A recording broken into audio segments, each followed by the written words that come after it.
How's it going, everybody? Welcome to Skyward Sword HD. The audio seems pretty decent right now. If I need to adjust it, then, of course, as always, let me know. For the time being, though, yes, in case you had not heard, Skyward Sword got re-released, which is great news for me because outside of Majora's Mask, this is actually my favorite Zelda game. I adore this one, and the Switch version is absolutely superior. I think the few problems I had with the game, most of them have gotten resolved with this remake. The ones that haven't are more just like, they're actually game problems of like, I don't feel like this part needed to be in the game level, so it's not really something a remake would fix per se. But as you can tell, I have played through. This is the very final save area that it auto-saved on, and then I have a save on hero mode as well. But it is a totally completed file. I'm actually going to hop in here for a split second and show this off.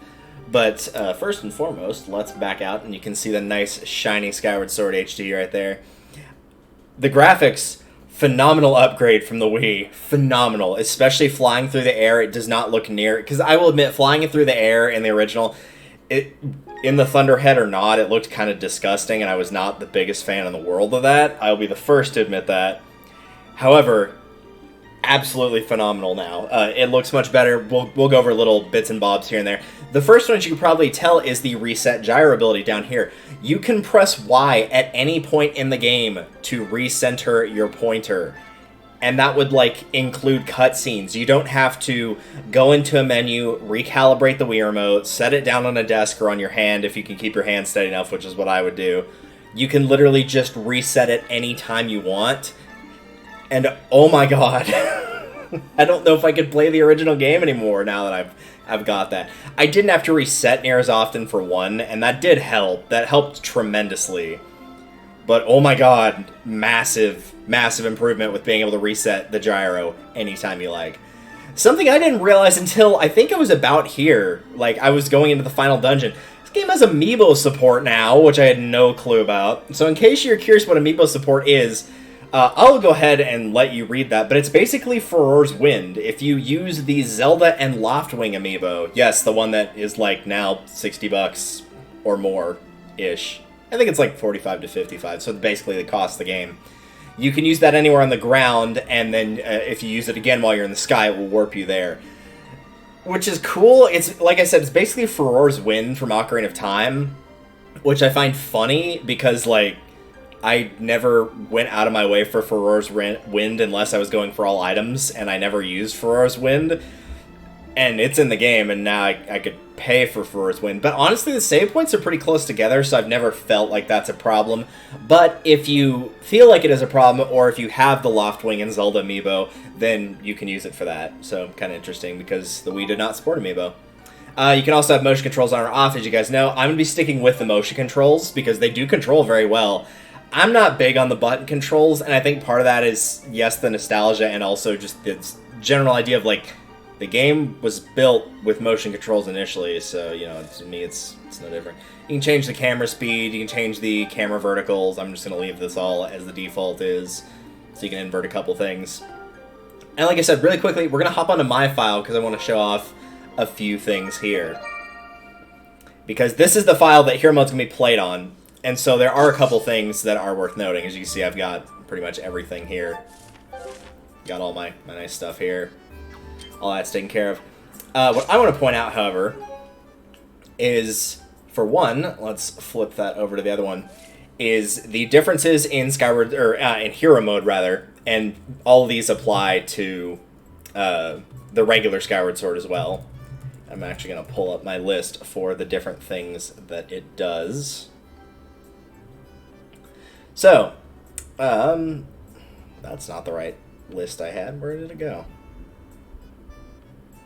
Also, there's a little bit of thunder rolling outside. I don't think we're going to have any issues with that, but if you hear a little bit of thunder, and it's very quiet right now, but if you hear something, then that's probably what it is.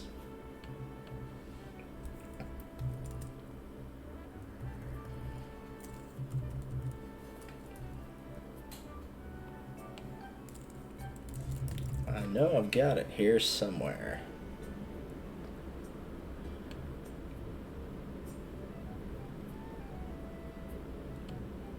That's not it either.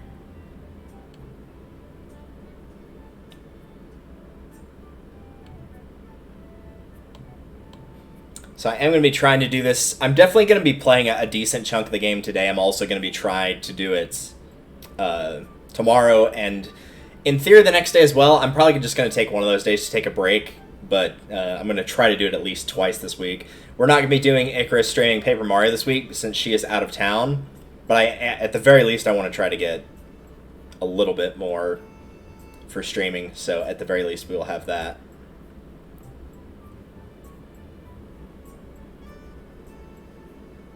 Fine, we'll just use this list. We'll just look it up. So the difference is in playing hero mode is the hearts and heart flowers don't exist. If you carry a heart medal, which I don't think I have on me, but I have them in the storage because these are the life medals. They give you the heart containers. Then they'll appear naturally. A little bit of the dialogue's modified. Cutscenes can be skipped, but since this is the HD version, they can do that anyway. The Sheikah Stones are available at the beginning of the game, but that doesn't really matter. Enemies will do double damage, which is kind of a big deal in some cases. The Skyward Strike will be fully powered, and it will be instantly charged as well. The oxygen and stamina gauges deplete twice as fast, which is... hearts are not available during Boss Rush. The Boss Rush will now have 12 bosses instead of 8. It has the Horde, the final fight with Girahim, and then the final battle, which is Demise. And... of course, like I mentioned, all of your treasures and stuff will carry over. So you'll be seeing this exact same treasure list. So some of these, like the monster horns and whatnot, I may not have to grind for. Some of the other ones, as you can see, I'm running pretty low. Like the Hornet Larva, I just picked up 4 and stopped. So, by and large, won't be much grinding, but, you know, just in case that seems a bit weird, that might be why. So, without further ado, let's hop into the game proper, shall we?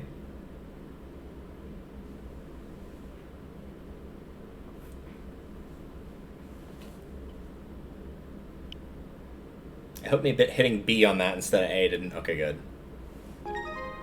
So yeah, each time you load up the game, it will ask you to press Y, which is your align, and then it will just align it to the middle, and it'll get rid of that.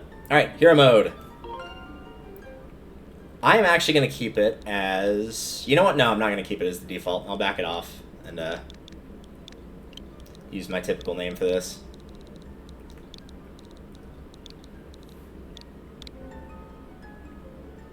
So yes, cutscenes, yep, don't need them. Cool.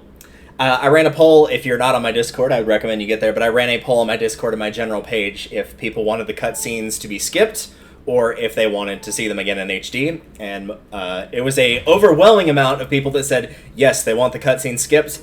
That is entirely fair. I can completely understand that, and so we're going to be skipping them. I'm not going to be going over too many of the controls. I might when the need arises, but largely I'm not going to worry about it too terribly much. Apparently the game's gonna do that, though, which is weird, because I don't remember it doing that in, when I did the normal run.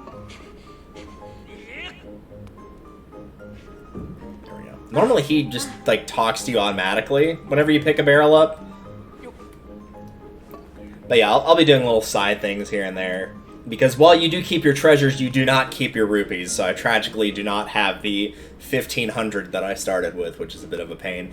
One of the things I seem to notice, and it might have just been a particular run-through that I had, but money was not near the issue in this game that it was in the original Skyward Sword. And that might have just been me being really careful with my money. I don't know if that was something in particular that happened, but it made a big difference. It also helps that I know, like, little small things of how to get rupees, so you can get another 20 from Fledge right here by carrying that barrel over. Just some, like, nice little small things here and there. Because early in the game, I actually ran into, like, quite an issue of money in the terms of I didn't have wallets big enough. Before I even started the first temple, which is the Skyview Temple, I already had all of the Beetle wallet upgrades. Yeah, I'm impressed with your decision to test your resolve in hero mode, and then yeah. So, like, really small changes here. I do find it a little weird that they have you do the tutorials after acknowledging you're playing in hero mode, so, like, it is... like, you've already played this before. Unless it's the off chance on, you know, like you're playing somebody else's file, I guess, but...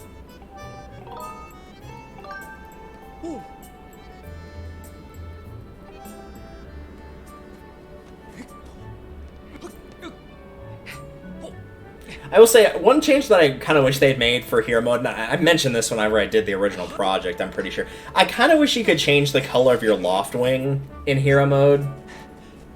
Like, I get why, because, you know, like, it's his travel companion that's red, and, like, that's a pretty common theme for the series. Like, you've had the King of Red Lions, you have Epona. But it would have been cool to have been able to change your Loft wing color. Just like a little small thing they could have done. Done that, or even changed your tunic color, because you just have the default one throughout the game, so that small little tweak, but oh well. Now it's time to show off another very nice quality of life thing, which is Elvis. No, it's not Elvis, but we'll chat with him real quick. He's basically saying, yeah, you have to go that way because I'm fixing the gate. These little pickup icons that you always get throughout the game, for example, that one, the stamina fruit, that is the first time it has appeared, and it's the only time it will appear as well, which is really nice. You can turn the game off and turn it back on, and you will not see that come up a second time. Everything that you pick up that's stuff like that, unless it's like a chest drop or somebody like giving you the rupees like it just did, then it won't come up again, which is extremely nice. And yeah, this game, Twilight Princess, a lot of those could have, yeah. Also, Orvice, thank you for the 25, or 29, that's not a 5, good lord. I'm gonna get new glasses if I thought that was a 5. For the 29 months, subscribing at Tier 1. You're playing Hero Mode, let's remind you how to play this game you've chosen hard mode for. It makes perfect sense. It really does, yes. Like I said, I guess there could be a small chance, like, you know, your older brother played through the game and you're like, I can do better than he can, I'm gonna play it on Hero Mode, even though you have no idea what you're doing. It's possible, not likely, though.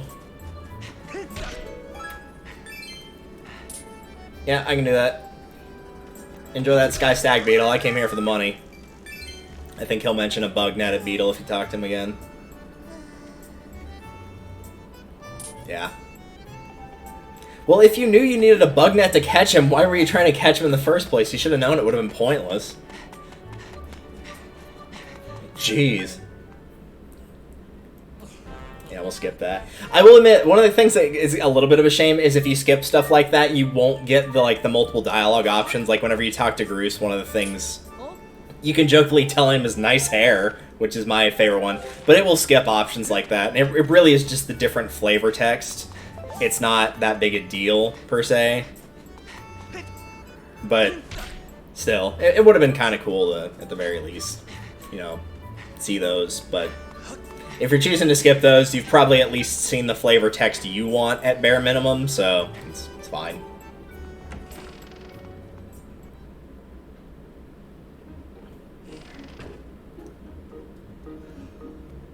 That's not what I'm looking for. I don't remember if you have to talk to Pippet. You do have to talk to Fledge, I'm pretty sure.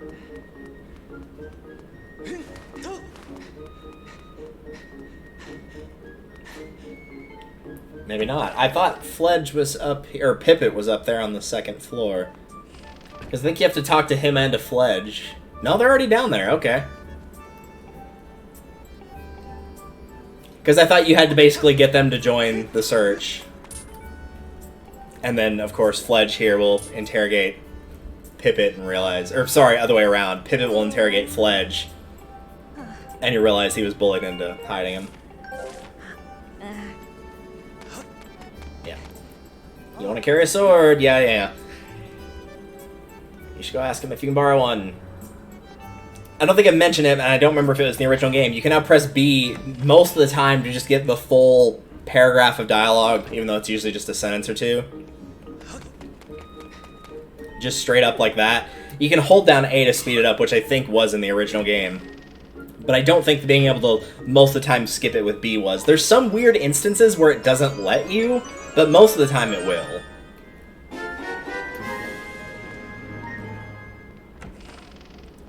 But now we've got a sword. Yay!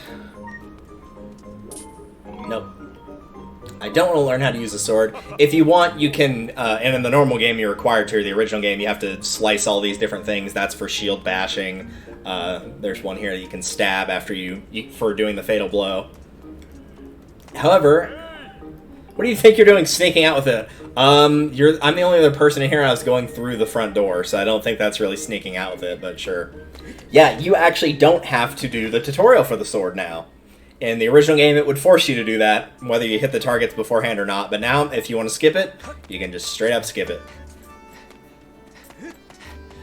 And it works exactly how it did in the original game, with better controls, of course, but depending on which direction you slice or swing it, etc., that will determine how the swipe is done. You can push forward with the right stick to stab.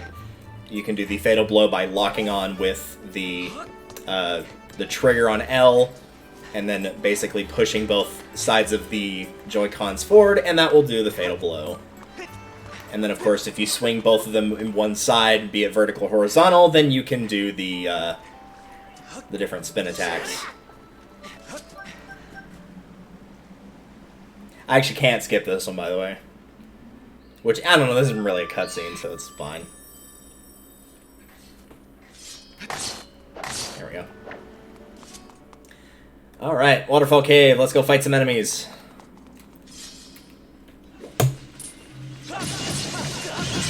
I know I'm going to have issues with those bats, because, believe it or not, of all the things that I actually had to grind for drops because I didn't have enough, Monster Claws and Jelly Blobs were the two that I had to get the most of, outside of one other thing, which were the Dusk Relics, because I never got caught in the Silent Realms, and so as a result, I had to go into the Thunder Dragon's Lightning Round for the Silent Realms and go in there intentionally to find more Dusk Relics, because I was like 2 or 3 short.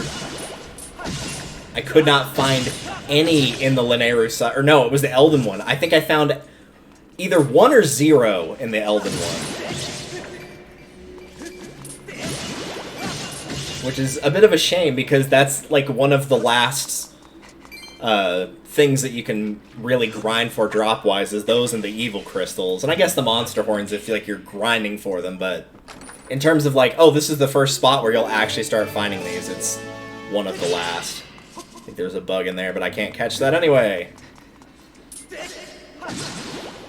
And I think I'm good. I know I'm not good on Monster Claws, but yeah, I'm good on Jelly Blobs for right now, so I'm not going to worry about them too much. But if I see an enemy, I'll kill them, probably.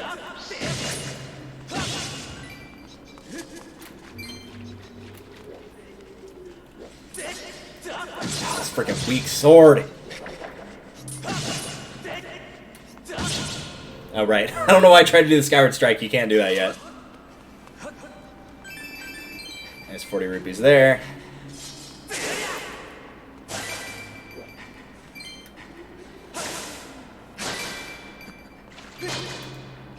That's not a bad amount.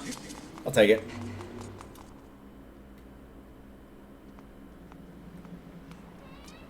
Hi, Zelda. We would have seen you earlier and also read your letter, but we skipped it, so sorry. I will say, for as much grief as people have and probably will continue to give this game, you cannot deny this is like one of the best relationships between Zelda and Link, be it romantic or friends. Like, most of the time they're acquaintances and allies at absolute best, but there's like no backstory between them, and a lot of times there's not any chemistry between them either. And this is one of the games where that's not the case, and I'm like, oh, it's so much nicer as a result. Tragically, I cannot get through the Loft Wing tutorial, but it is, for the record, if you have not played before, it is down on the arrows on the left Joy-Con, we'll call him. And he controls pretty much the same way he did before. Unfortunately, I'm just kind of stuck here waiting for Zelda to stop talking. You flap using the... I don't think you can use... Yeah, you have to use the right Joy-Con to flap. B will slow down, which you never use. It won't let you do it yet, but X is to boost. And then you turn with left and right.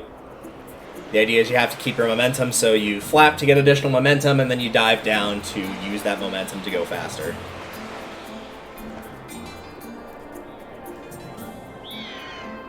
Unfortunately, there's no way to get out of this, so we're just stuck here until Zelda decides that's enough flying for now.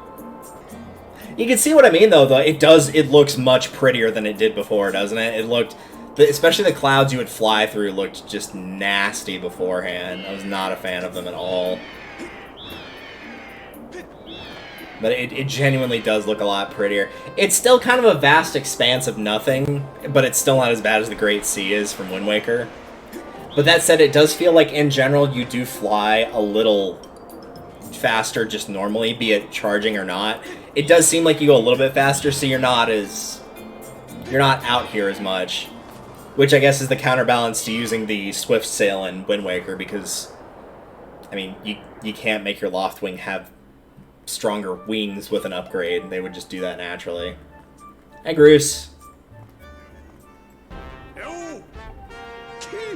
There's Q-Tip Head.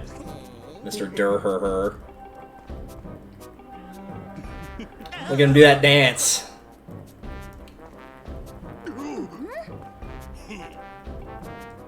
We'll see you later, Groose, whenever you start to get some real character development. Meanwhile, your cronies will A, find a lot of interest in bugs, and B, get tormented by a hand that was once in a toilet. Or, depending on what I decide to do, get let down by his crush. I'm probably gonna give the letter to the hand in the toilet. Let's be real, the hand, like, you can't not, especially as somebody who loves Majora's Mask, like, you have to give the letter to the hand in the toilet, right? I do appreciate that there's, like, different options for how that quest can go, but, like, you have to, right? Alright, I will admit, there is one little small detail here that I'm not a big fan of. Which is right there. It is the 25th anniversary of our fine institution. They could have changed that to 35. And they didn't. It would have been, like, a really small tweak to make, and I'm kind of disappointed they didn't do that. Because, like, yes, when the original game came out, yes, it was the 25th anniversary. But now it's the 35th, and that would have been really cool. But they just didn't do it, so that's kind of a bummer. But again, it's really small dialogue. If people have played the original game, they're probably just flying through it and not even really paying attention to it. No pun intended with the flying.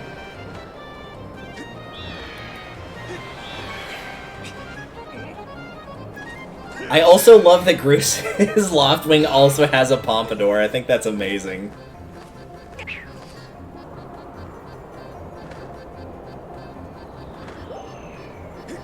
I don't know why, but they're, like, insanely more accurate with the eggs in this version than they ever were in the original game. The original game, it just seemed like they threw them practically at random. Alright, cool. We're done. The first time I played that, I remember that took me, like, a solid 10 minutes to do, and now it's just like, oh, that took maybe 30 seconds, and most of that 30 seconds was listening to Groose and, Crawlin or Colin or whatever his name is talking.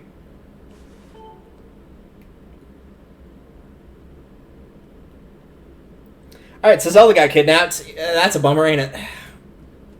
Did this respawn? Yeah! Priorities! Or lack thereof. Oh, that they never used the skydiving as a minigame? I guess, I mean, Fun Island, but ugh.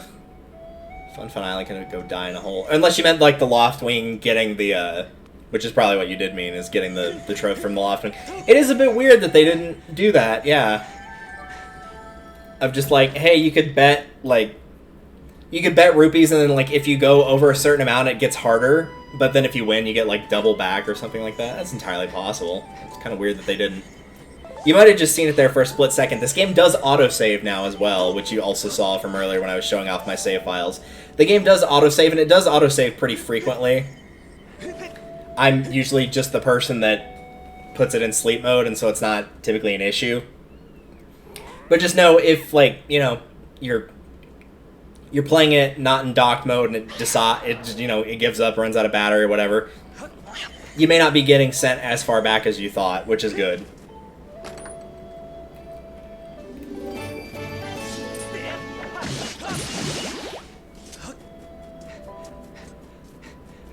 Cat. Dude, get up there. There you go.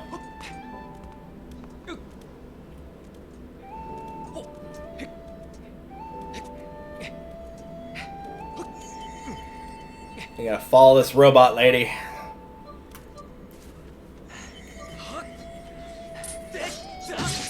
I know a lot of people do like Fee, whatever you want to call her. I'm not a fan. Like, sorry. Which is really weird because there's some people I know that genuinely think that Fee, I'm probably gonna go with Fi, but I mean, I could go either way. Some people think she's a better, like, ally / party member than Midna is, and I'm like, excuse me, what? Which escaped hospital are you from? Because no thank you? She's too robotic for me, and I think that's why I like Tattle so much from Majora's Mask compared to to Navi in Ocarina of Time. It's just like, yeah, she gives you sass and whatnot, but she's so much less robotic. I don't like the robotic allies that much. Like, they have their moments where it's funny, but it's like, it's unintentional humor, at least by the character. By the game, yes, but by the character, no. But I love the characters with sass so much more. And so, like, she's just not I'm just not super big on her. She has, like, some funny moments, like, whenever you're searching for Zelda, which is going to be happening here in a little bit. Like, funny moments of where if you pick the wrong thing of, like, oh, I think there's a chance this could be, and instead of you saying Zelda, you say, like, oh, it's a Kiwi or something like that. It'll be like, well, your odds of that being correct are 5%. Round it up.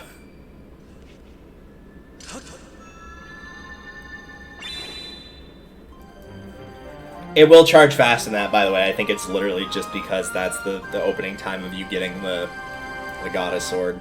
You got the Goddess Sword! It can Skyward Strike! More importantly, it does double damage from the sword you were using. Like I said, way faster.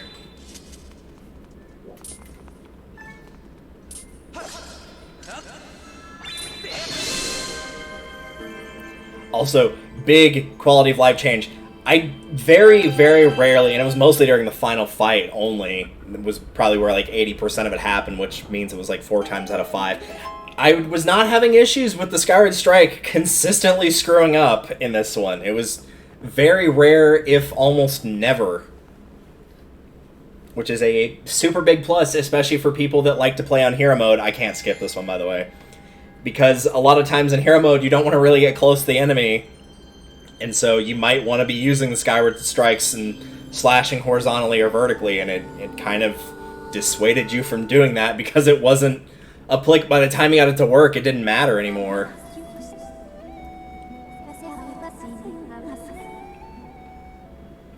Alright, so we're in our proper gear now. I'm pretty sure this ain't coming back yet. Yeah. I think it is based on time, not like how far you get in the story or how far away you get from the cabinet. I believe it is time-based. Hey, Fledge. I could use that adventure pouch that you got for me. Cheers.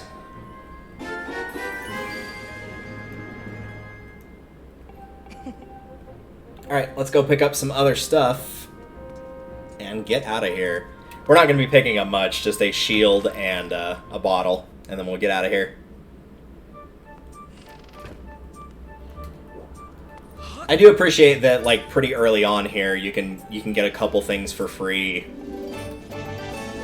Which is a very nice touch, because I'm always used to, like, yeah, you're going to have to go buy the first shield, and it'll be like, you know, 40, 50 rupees, something like that. But here it's just like, no, you can just have it.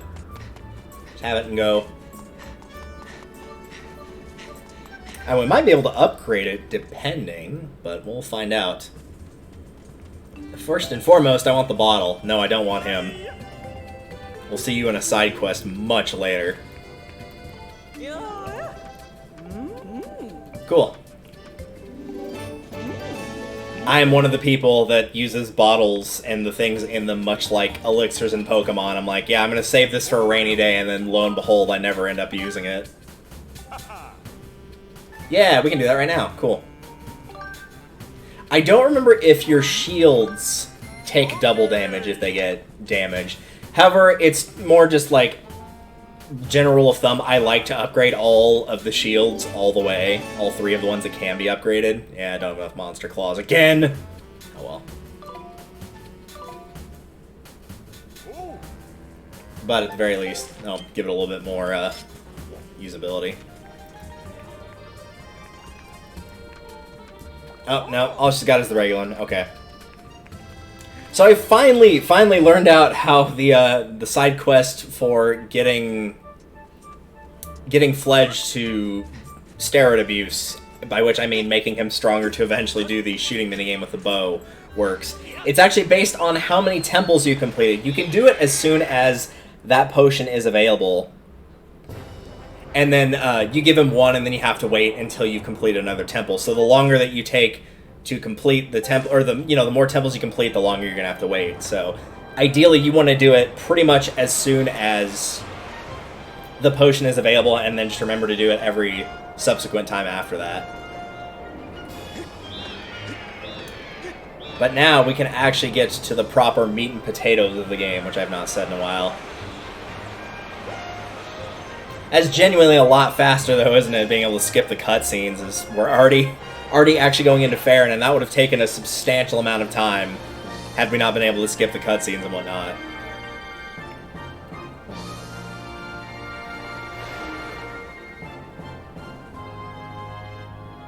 I'll say, for what it's worth, the more and more I've been playing these games, the more and more I can't pick a favorite area. I really liked Farron a bunch at the beginning, and was like, Lanayru, no thanks. Don't need more desert. I'm good. But I've come to enjoy all the areas, really. Like, they're all pretty even in my mind. I think I like Farron a little bit more, maybe just because of the color palette. I like seeing the greens. I like the nice, cool colors, and so as a result, I'm typically gonna like this area more. Okay, that was weird.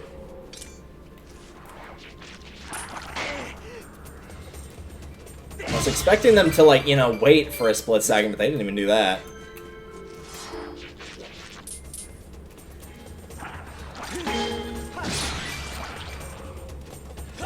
That's usually my go-to way for dealing with those guys, is to shield bash them and then hit them. It's actually doubly useful for the gold ones, because you can still kill the gold ones in one hit by doing that, regardless of how strong your sword is. Because you hit them at the stem rather than hitting them at inside of the jaw, I guess.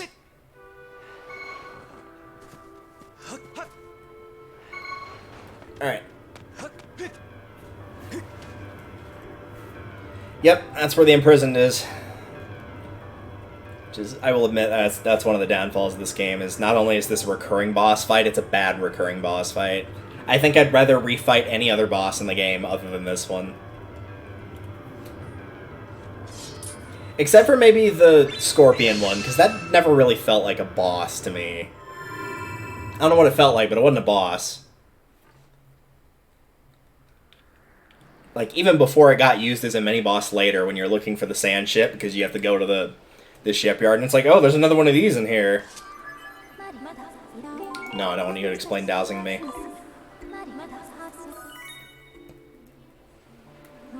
You'll notice, too, if you were watching that previous save file, I did not keep my my targets for dowsing, because you have to get those from one of the Sacred Flames. But in case you're curious, the extra things you can douse for the Gratitude Crystals, you can douse for rupees if you talk to one of the Magmas after you're done with Fire Sanctuary. You can douse for the Goddess Cubes, you can douse for hearts, which is, oddly enough, you have to intentionally let yourself drop to low health and then talk to Fi. So most people probably don't even know about that one, which is fair, because by the time you get that, you're at like 15, 16 hearts. So you're probably not dropping low very often. And even if you are, you're in a critical spot, you're probably not thinking of talking to Fi. And then treasure is the last one that you can get.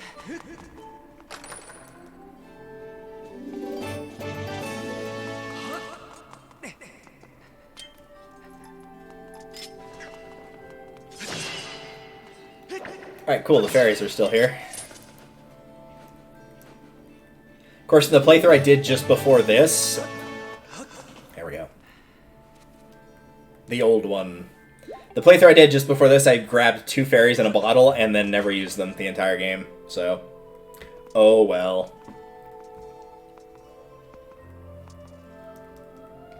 Hello, redacted name. I'll go ahead and spoil it. It's Impa.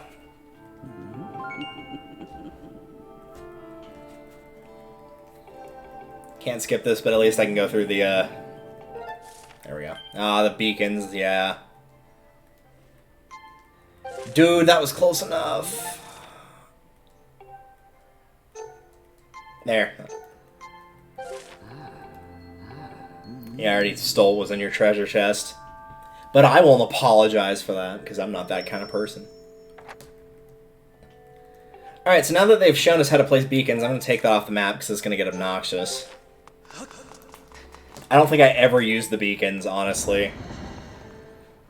I might have used them to get through the part of the desert where there's still ground underneath you, like actual solid ground, and so you have to pull up the map to see where it is, and I just threw a couple beacons down of like, yeah, just follow this, so I didn't have to keep pulling up the map, but...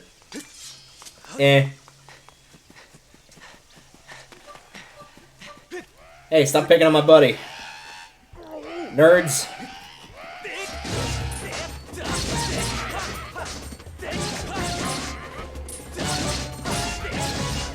Hey, I'll take that. Oh, did it actually? Oh, interesting if that's the case. It looked like for a second that I might have, because it's hero mode, because all my treasures carried over. That's why the Bokoblin skull that I picked up didn't give me the little prompt for like, hey, you got this thing. I think that's why, too. So I won't even get it for all the treasures, which is kind of nice, actually. I don't think you actually have to talk to this guy, but I'll go through all that. And of course, now we find out we can activate the Loftwing statues.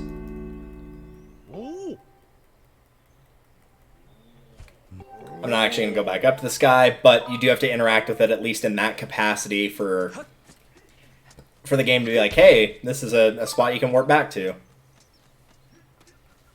And there might be an amber relic up here.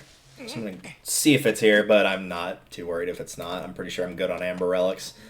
And I do need more. You need 25. I do remember that number, but 11's a good enough start.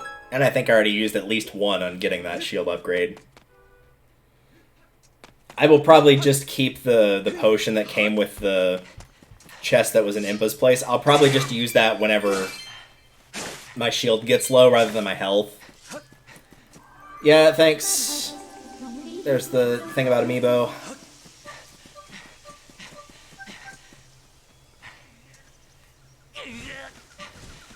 And there we go. Lovely.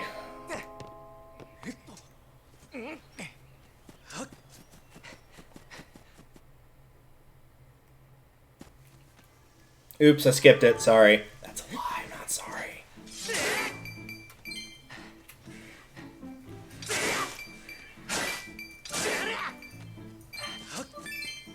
I'm not going to be doing that too much of like mowing the grass for money, just so we're clear.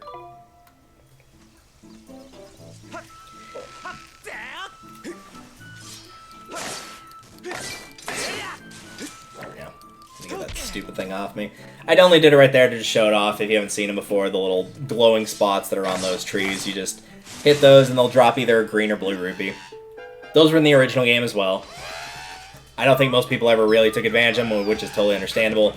And even then, I think they're only in Faerun. I don't think they're in Lanayru or Eldin. Okay, cool.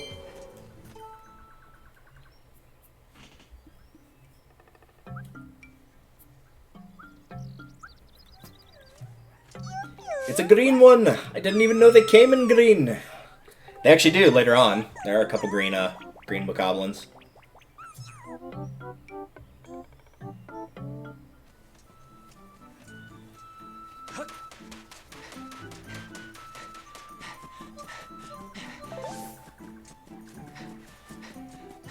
Get back here!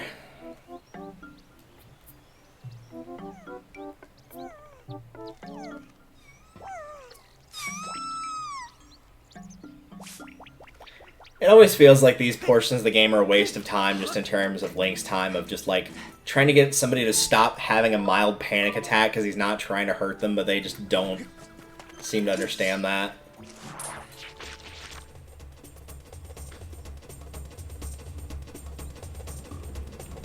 Go on, make your move.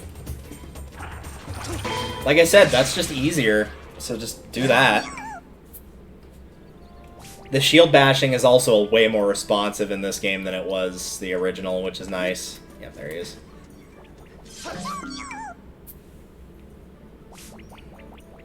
And then the last spot, we'll get rid of these guys first for what little it matters.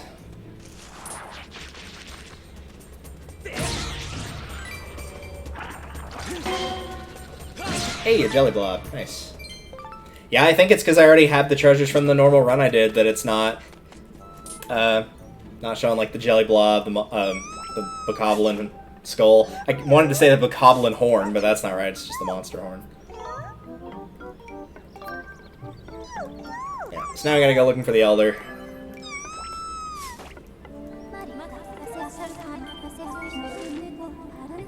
Yeah, you could be dousing for Zelda. If you douse for Zelda, it will show the Kikwis as well, because the Kikwis have interacted with Zelda, which is why it's picking those up.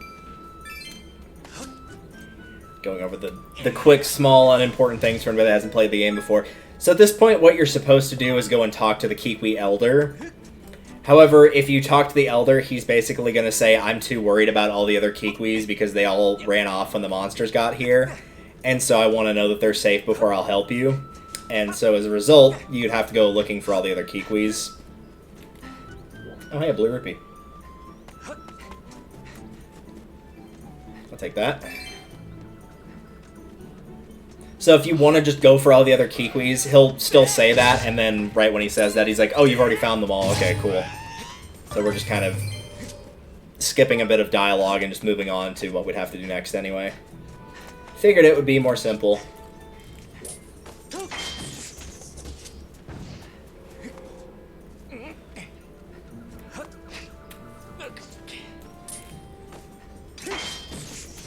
Hey, a red rupee. Nice. I'll take that.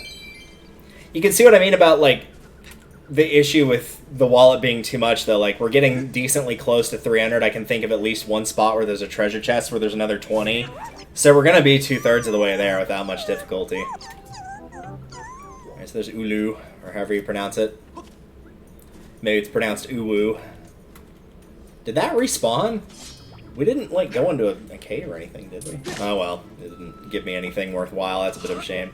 Usually the ones that are higher up will be more likely, it seems, to drop at least a 5. Sometimes better, but usually just a 5. But, I mean, at this point, even a 5's pretty good. Oh, yeah, we didn't run up this earlier. If you care, you can, of course, you know, just kill the plant. Or you could miss. Well, now we have to kill the plant.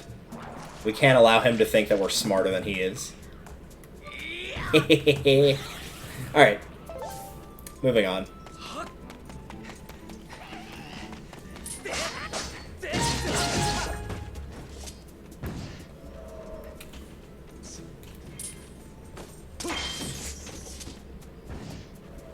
I could have sworn that one was also one of those dudes that shoots the rocks. That's usually my preferred way of taking those out one by one, by the way. It's not using the Skyward Strike, it's just doing the running jump at him and then finishing him off with the final blow. It just seems to work better.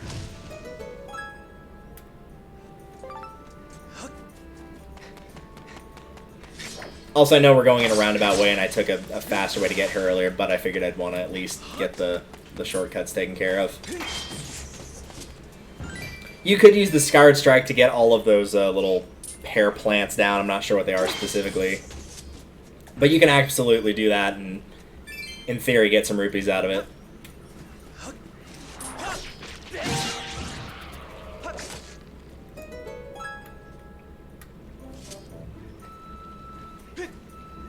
I'm probably too low. Let's go ahead and stop.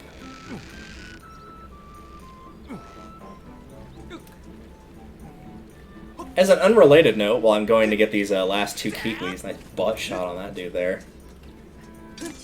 As I'm going to get these last 2 Kikwis, and again, I will probably post this on my my Discord as a poll as well. The other day, our target finally started.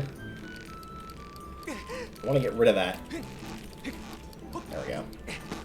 Started restocking for Pokemon cards. So I did grab some of those because my nephew is turning 8 pretty soon. He'll be 8 in October, and he really loves Pokemon. And he just wants the cards. He doesn't care about opening them that much. And so I figured at some point here, I might do at least a video on YouTube or maybe a stream here of showing off all the different cards. I know it's been done like a million times at this point. But at least you can take solace in the fact that they're still keeping how many things you can buy Pokemon-related limited, and even if they weren't, I wasn't going to buy out the store. But also that the cards are not going to be stuff I keep unless it's like a Pokemon that I really, really care about, like Zangoose or something like that. I probably wouldn't be keeping them anyway. But in case people were actually still into watching the whole like unboxing / unpacking Pokemon cards, I would consider doing that. I wouldn't be doing it like weekly or anything like that. I would just occasionally, whenever I'm like running errands, just pick up a pack or two if they were available. And then like, you know, once every other month or something, we could do that for an hour or so.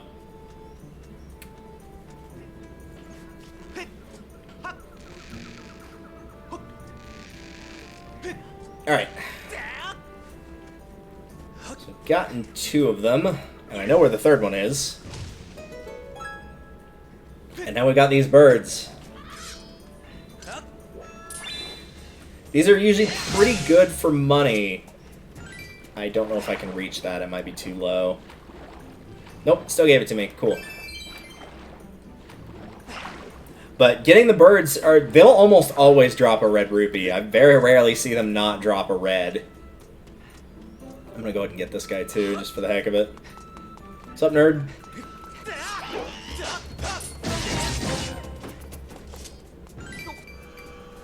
Yeah, getting that much closer to 300, you can tell, man. And I'm going to go back and I'll get the bug net, and I'll probably get at least 2 wallets. I guess it would have to be 2, because I wouldn't have enough between that and the bug net. I'll go ahead and grab the thing up here as well.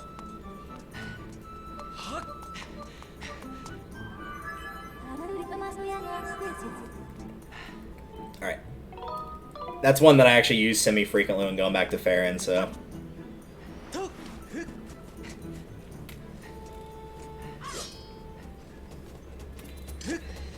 That was not how I wanted to throw that. I want to throw it sideways. Or I could do that.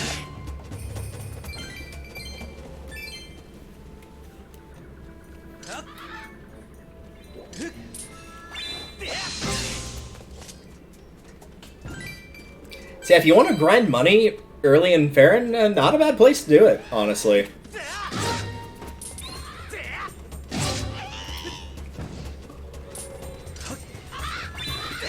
Hit them with a horizontal slice and it will, you know... If you hit them with a vertical, unless they're coming towards you, it's probably going to miss.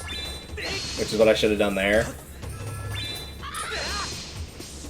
But since they try to fly like that away from you, usually where they go sideways and they just kind of parallel you if you move sideways, that usually seems to be the most effective way of getting them. Go ahead and get these 2 dudes. What's up, nerd?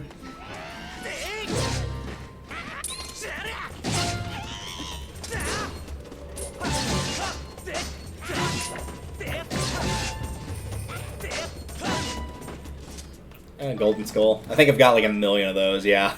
I've got more of the golden ones than I do the normal ones, so I think I'm good on those, but thanks. That seems to be like a thing that has consistently happened in all of my playthroughs of playing Skyward Sword, is I almost always get more golden skulls than I do the normal ones. It seems like it varies from playthrough to playthrough what's truly rare and what's truly common, but the gold skull, which is supposed to be one of the most rare ones, has consistently been a common drop for me, every single playthrough I've played. Sometimes the rare drop will vary, and it usually seems to either be the Bokoblin skull or the monster claws, or sometimes the monster horns. What else would be on here that I'd say is semi-rare? Probably the evil crystals, but those aren't too bad to grind. There's a really good grinding spot that's in the Ancient Cistern for that, so not too bad. Alright, cool, that's all the Kikwis. Let's go find the Elder.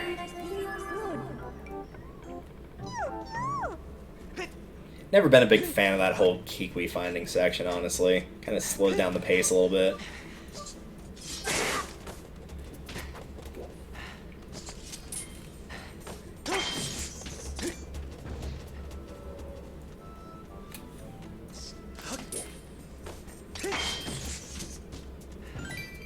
And there we go, we're at max money already. So after I get the slingshot, yeah, I'm probably gonna swing back by Skyloft and pick up the bug net / some of the wallets. Which I think will put me down to 50, which is fine. And there we go, piece of heart. Nice. That's not what I want to do to that. Yep. Or he could fall down there. That works too. I think it'd actually be faster to jump down there myself.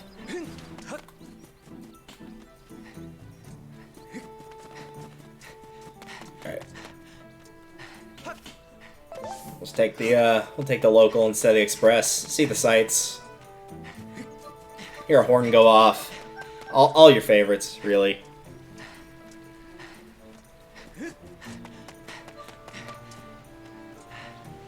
You might have, I don't know, because I've never bothered dealing with it. If you push really hard, and I bet you probably could, because that heart piece I just picked up, the one that's actually in Skyview, the one for the Lumpy Pumpkin, and surely there's got to be at least one more. You could probably push yourself to 7 hearts going into Skyview if you really wanted that 7th heart. Alright. Let's talk to the ball sack. Yeah, we already talked to all the Kikwis.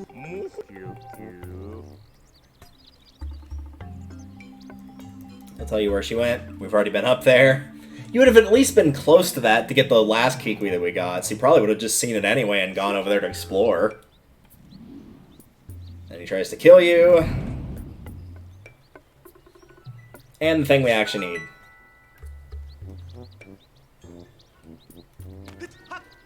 It's probably one of the few examples of where, like, because Ocarina of Time doesn't really count because you can't use the bow as a kid, where you have both the slingshot and the bow, and there are times where the slingshot genuinely might be more viable than the bow.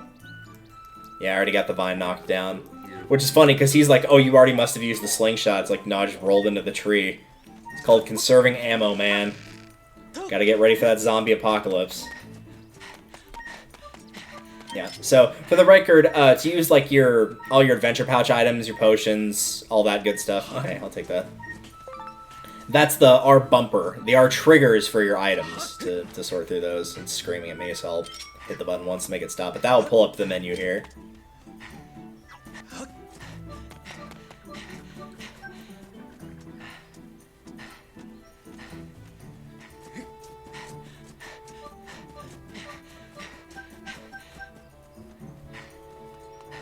Just push him all the way to the edge.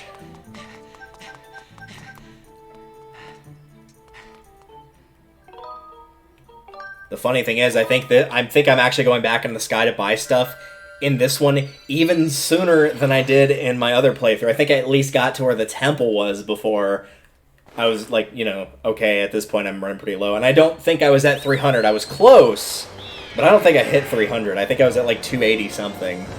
I was like, yeah, I'm not going to go through Skyview. I know there's enough rupee drops in there to where I would just be losing money unnecessarily.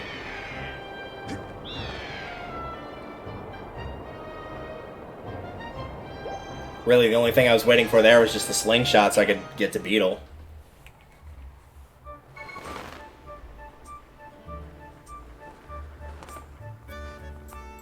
Alright, where is he? There he is. Oi!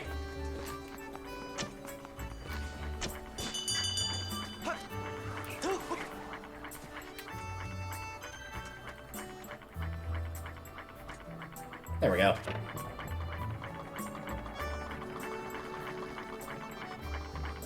I could technically use up all 300 and buy part of the adventure pouch, but I don't feel I need it right now, so I'm going to focus on making sure I can store more and whatnot. And then, of course, the heart metal's way too much right now.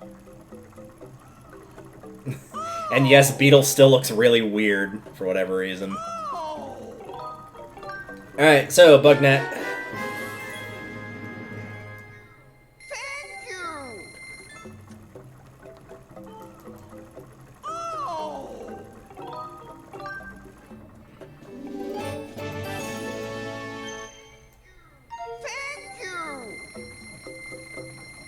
And then I believe if we hop back out and right back in, he should have thrown the next wallet out there. Excuse me. That was not the direction I was holding. And he also drops the bug metal, but the bug metal's 1,000, so... And even then, like, no thing. I feel like the bug wallet, or the bug wallet, I feel like the bug metal might be one of the most useless items in this game. It's definitely the most useless item he carries.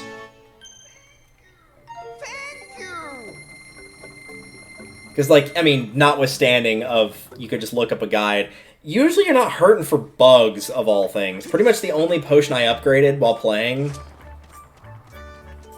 was, the Guardian Potion to get the invincibility from doing the lightning round, and then I ended up not using it for the lightning round, so I just decided to burn it in the final fight against Demise, and probably didn't need it there either. I don't suppose you've gotten your... No, I don't think so. I mean, I can double check, but probably not. Yeah. This guy's got the seed satchel, but honestly, I'm good without it. For the record, for anybody who's not played, if you're going for all the goddess cubes, they will give you a free quiver for your bow and arrow, a bomb bag or an additional bomb pouch for more bombs, and a seed satchel for your slingshot. If you don't want to wait on those, you can always buy them early, and then when you get them, you can just sell them at the item check. And do that, and you'll get 50 rupees off them, which also works. It's just kind of player preference on that, of how quickly you want it. I feel like the only one I would want really early would be the bomb bag. But if you really want the quiver, that's also understandable. But for me, the seed satchel, like, no, I'm good. I don't know why I'm so bad at hitting those birds that carry the rupees like that, but oh well.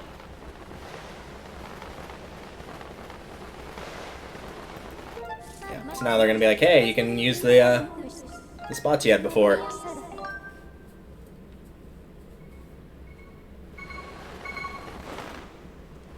So what I'm going to do now is I am going to go and kill the birds again and see how I do for money there. And then if I'm high enough to get like something that I actually do want from Beetle's store again, I'll do that when we get to the temple. Because I'm not going to get to, at this point it's what, 900? I'm not going to get to 900 by the time we get to Skyview Temple. There's no way. And I'm not going to grind to that number either.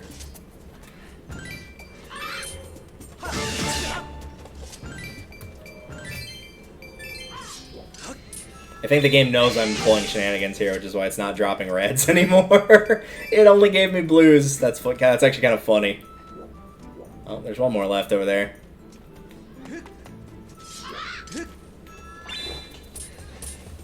You gonna drop a blue? Or a red? No, just a blue. Oh well.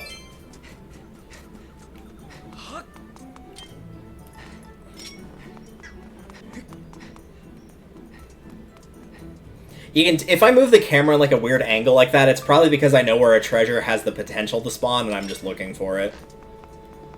So if I'm doing something stupid with the camera, that's probably what I'm doing.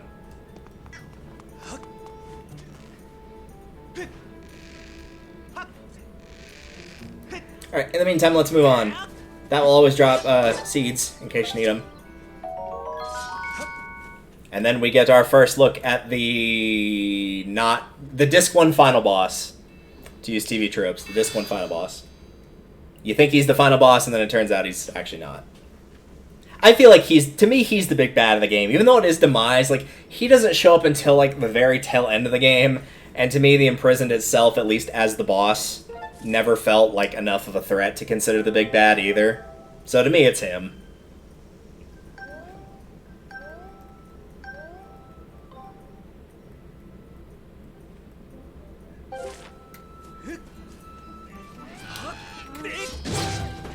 That will still spawn enemies, by the way, even if you get him before he manages to get the horn there.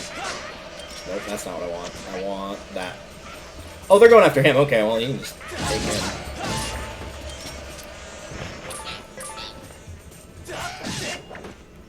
So, this is a phenomenal spot right here to grind for multiple things. The birds will come back here in a second, but you can grind for the Bokoblin skulls from those guys, and the gold ones, too. And additionally,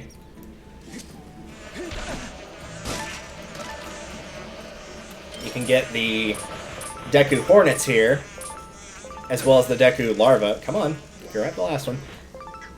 Back here in normal mode, there'll be, you'll get hearts. if you need them. But as you can see, the birds also respawn here too. So that's an option to get the Hornet Larva. You need 4 of those to upgrade everything, by the way, so I'm going to grab those 4. You can get bird feathers, potentially bluebird feathers. You can get skulls and potentially the gold skulls. You can also pick up the Rhino Beetles here and the Deku Hornets here. So this is a really, really good spot to grind for some early stuff if you have the patience to do so. I'm only going to get the larva. I'm not going to worry about the bird feathers now. If we decide to stream this in the next 2 days, I'll probably do that off screen, so I don't bore you with it right now. But just know, it's a very good option to do so right here.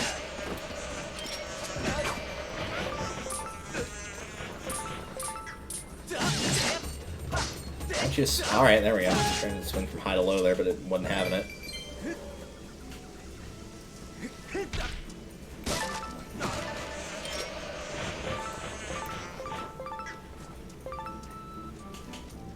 If you are playing hero mode, this is a slightly bit unsafe to do because of the bees and not having a lot of hearts right now. But at the same time, like, you have to do it sooner or later if you're going for all the upgrades, so you might as well, right? What's up, nerd?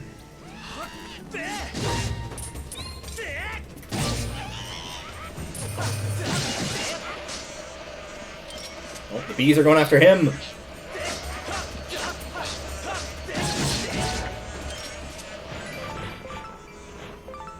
Sure, we'll grab a couple of roops.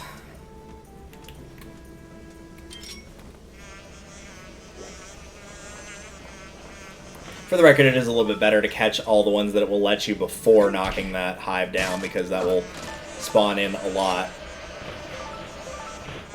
Alright. One more.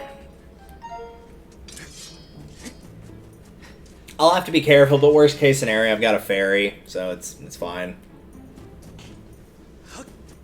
Honestly, I would rather burn the fairy than the shield potion, which sounds weird, but that is the truth. Because I do not want the shield to break, especially now that I've upgraded it too. It wouldn't have been as bad had I not upgraded it, but since I have, now I'm like, I really don't want to lose that.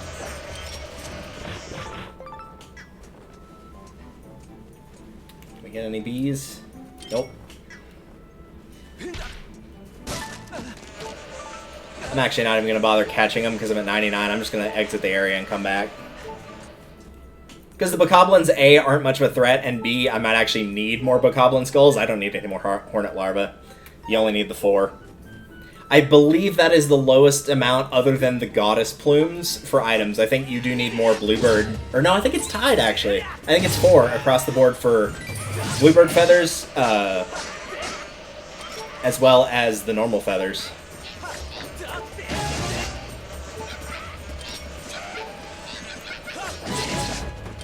Oh, cool. The bees left me alone. I appreciate that. Thank you. Sup, nerd?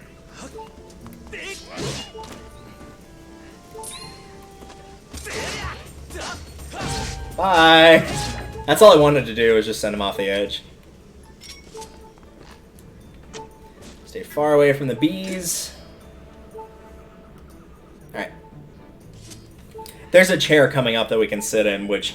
The chairs do restore health, as you've already seen, but if you're playing normal mode, you probably don't use those much, if at all. Yeah, nice try. I know that guy's going to come back. I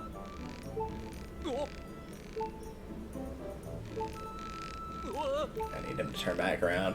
He got me last time I came through here, because I was stupidly like, oh, well, he'll just let me go in, then I can just slash him like a madman, but he didn't let me get across the rope.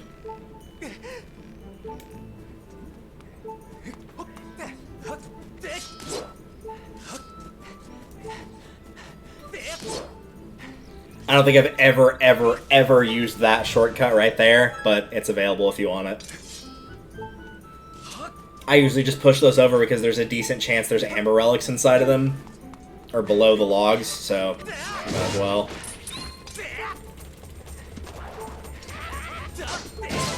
I honest to God thought he was going to kill me there, which would have been the dumbest way to go. Thankfully that did not happen.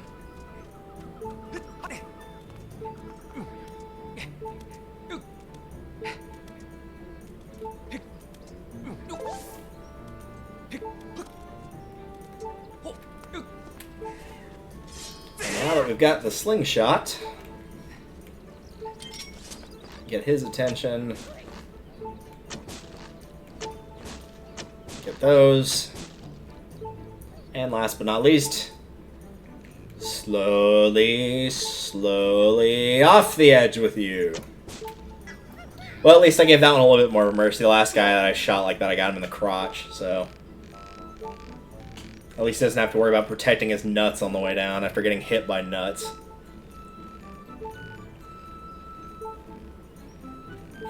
You probably noticed that, like with a lot of the other controls, the balancing for going across those is way more responsive than it ever was in the original game. Whereas, like, constantly you were falling off and having to climb back up, and I very rarely have that issue now. Fine, I'll just kill him. Or you just die. Yeah, again, I don't really need the Rhino Beetles, so it's fine. You... I don't think I ever used this one either, but we'll go ahead and activate it.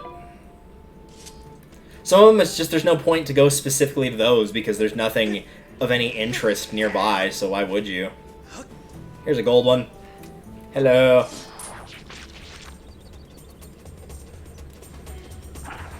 See? One shot.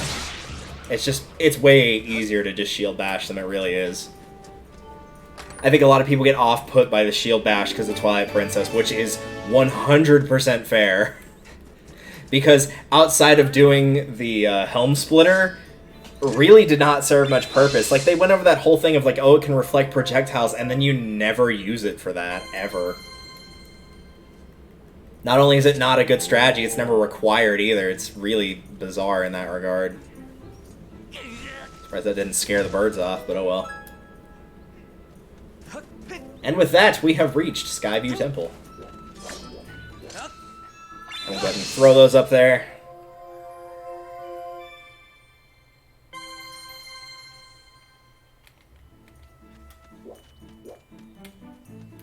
And of course, get that to appear. I don't know why it's called Forest Temple on that. I guess Skyview is too big of a thing there right there, but it is called the Skyview Temple. There's another place to grind for the birds if you want. You don't have to, but it's an option. I think there's just a couple more of those the Deku Babas around here. I don't think there's anything else of any importance. No, it might have been just the one, actually. Alright. 103. Is it worth going all the way back just to get a wallet upgrade? I'm leaning towards no, because I probably am going to pick up a stamina potion. I do want to have extra rupees if necessary. The fact I can hold 900 now instead of 300, if I could still only hold 300, I might consider it. But because I can hold up to 900, I'm not going to bother. Let's just go in. We got everything we need here. I don't feel personally like I need the upgraded slingshot or the seeds for it, so I'm good, personally. Not going to worry about it. Let's go to a temple. We've been playing for a little under an hour now. Technically it's an hour 10, but with all the setup and whatnot, it's probably closer to an hour. Let's actually go into a temple. Good old Skyview. This is a really good first temple. I like this temple. This is one of the better first temples that they've had in Zelda. I feel like it's not too easy, not too difficult. It's a good balance. Because, like, on one hand, it is the first temple of the game, so it shouldn't be stupid hard or anything like that. But on the other hand, it shouldn't just be like, okay, this is your generic tutorial dungeon where most of the time you're just going to hear from your partner constantly complaining at you of like, oh, this is what you should do here. Because you don't really get that, which is nice. The veterans of the game like that. They appreciate it a lot.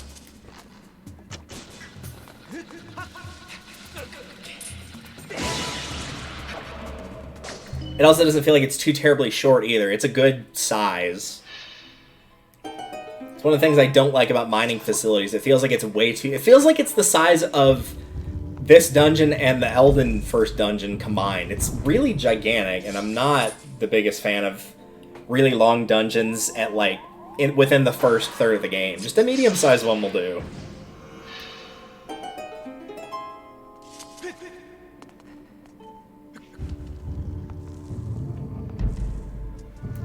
gonna skip past those dudes because they're kind of in a bad spot with all those explosives.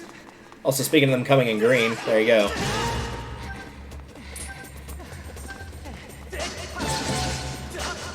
Off the map with you.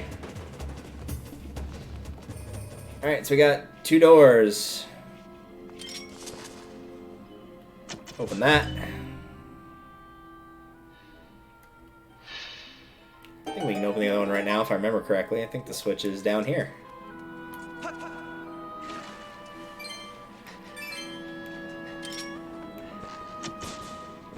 Don't ask how I missed that shot. I don't know. That was really bad. Alright, so those are opened.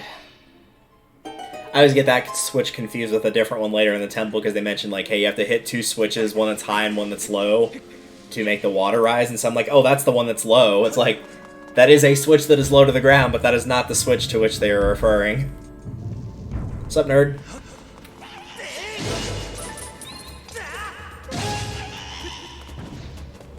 Hello, Mr. Spiditers. Don't mind me. I actually think I need to go down there, don't I? Well, we'll go ahead and... Oh, hi! Totally forgot you were even there, my bad. I always hate doing this. 0 out of 10, would not recommend.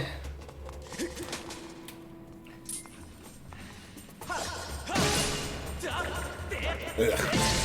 Nasty. Right, there's one. That's the high switch, and then the low one, I believe, is on the other half. Also, yes, it's extremely easy to just roll through the spider webs rather than slashing with your sword.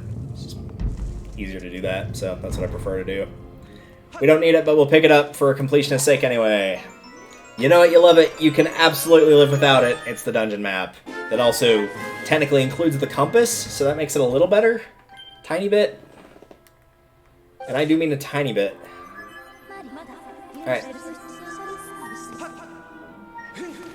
Yep, you can hit minus to open it. Thanks. I just did that to stop the beeping.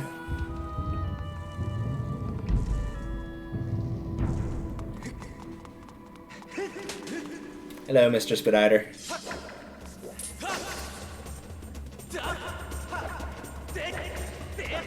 Those things.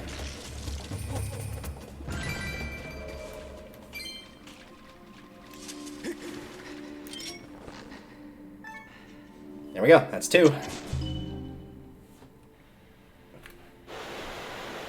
See, it always throws me off that the water doesn't rise in this room until you hit the switch, even if you hit the other one first, because it feels like the water would be risen in this room as well, but it's not.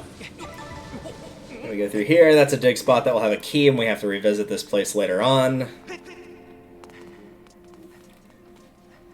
It's probably the fastest I've ever gone through this first part. I just inevitably get turned around in here for whatever reason, even though I know exactly where I'm supposed to go and what I'm supposed to do.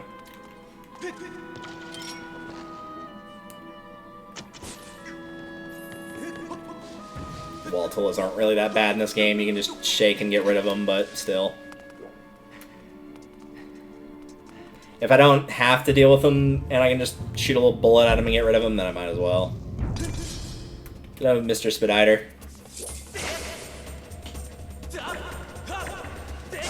Ugh, nasty. I'd rather they be on the ground. They're actually a lot easier to fight on the ground than they are like that. Because then you can just, like, flip them with, instead of the spin attack, it's like the horizontal spin attack. You just flip them over at that and then finishing blow them and they die. They're actually a lot easier to get than trying to get the stab to cooperate. But to be fair, I don't use the stab very often. It's very rare. It's really only on those guys and on the final fight with Girahim, i.e. where you have to. Other than that, I usually don't bother with the stab. There's just usually other ways to deal with it that are more effective and easier to implement, so...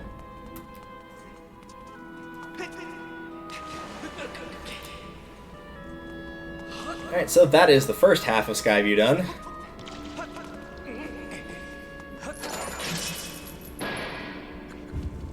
Let's move on to the nice big bulky room in here. Nope, can't skip that. Darn. Oh, well, it's probably not that big of a cinematic.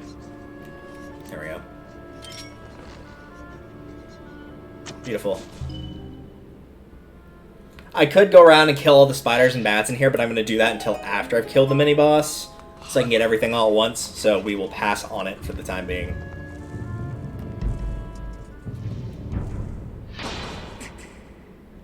Jeez, this room got dark all of a sudden. It was all nice and pretty when we walked in. Alright, show me what you got.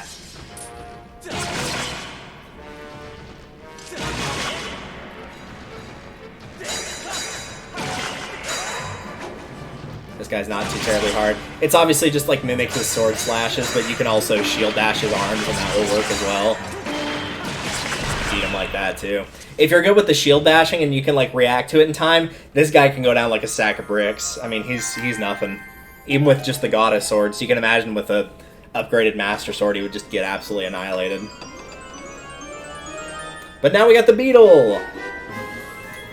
It's amazing how quickly you get those items just back to back like that. I mean, you don't need the bug net right away, but it always baffles me how quickly you just go from 0 to 3 within the span of like 30 minutes. You might expect that for one of the earlier Zelda games where it's like, yeah, if you know what you're doing, you can pick up bombs right away, you can pick up, you know, a couple other things, but with one that's later in the title series, very rare to see that. Kind of like it. Alright, so we got bokoblins, we got bats, we got spiders.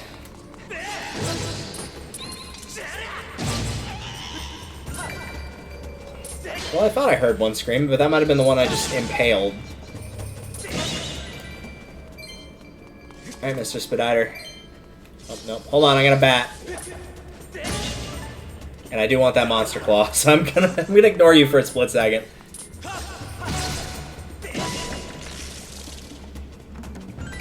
You don't have to go around and kill all these enemies, by the way. This is just something I'm deciding to do. I would recommend, however, getting inside these little crevices and whatnot. One of them you have to because it's got a switch in it, which I think is this one. Nope, it's not. But yeah, this is the reason you would want to, because they've got money in them. You'd also want to knock down these boxes as well. One of them has a fairy and one has a boatload of rupees, and I think there's a third one now that I don't remember being in the original game that they might have added. I have no need for that, and I would honestly still rather keep the shield potion. So I'm not going to worry about it.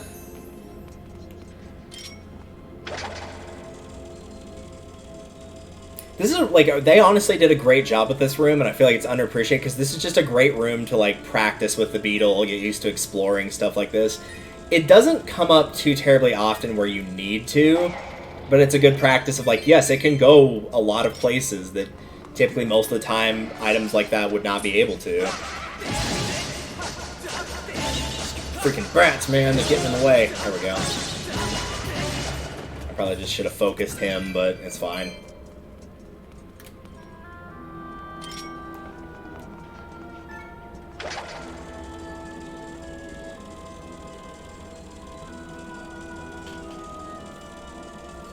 I was going to say, it's not the end of the world if I missed that, but whatever.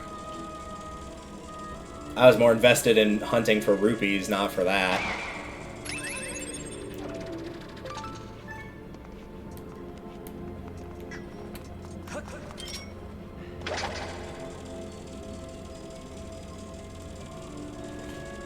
There's a red. I'll take that.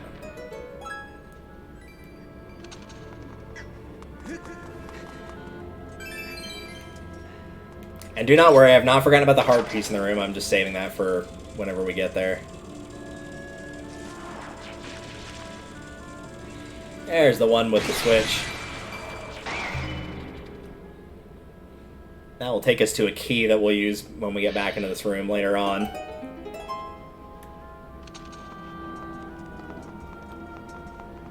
I guess you also could clip the spiders, spider webs here.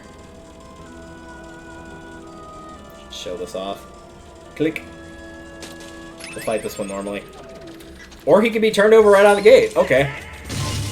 That's actually much better and easier, so that's what I would figure. I thought he was just going to drop down like normal. That's usually what they do. And then you'd fight him, as I mentioned earlier. I was not expecting to see him on his back like that.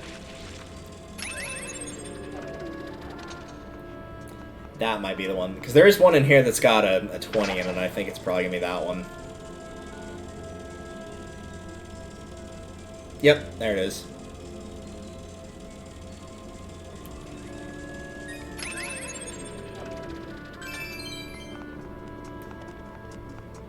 Alright, so now we've looped back around. So, let's go find the gate, which I believe is opposite from where you enter, so it should be here. Yep.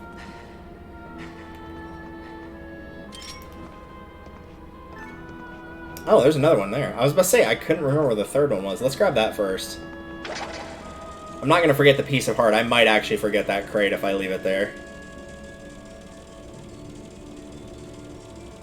Actually have a bunch of different rupees in it. Yep. Nice, put the 20s next to each other. Perfect. If I'm pressed for time to get them all, I definitely want to get the red ones. Alright.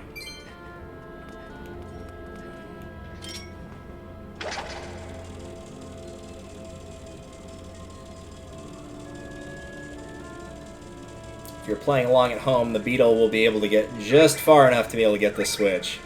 It does have a limit in how far it can get away from Link.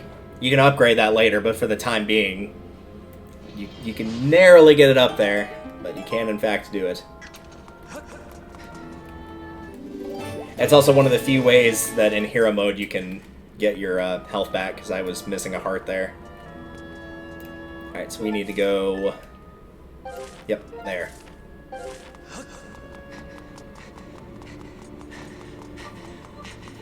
You can still save these owl statues, by the way, it's just you can't use them to warp to these points in the dungeon later on, which is why I'm not bothering to interact with them in any way.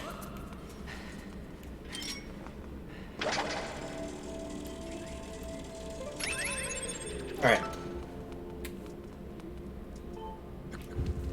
Yeah, if I see a treasure, I'll probably pick it up, but in the case of most of them, don't expect me to go out of my way for it. See, that's what I was expecting the spider to do earlier, was to essentially do that. They're not too hard, though, like that. I prefer to fight them like that, honestly.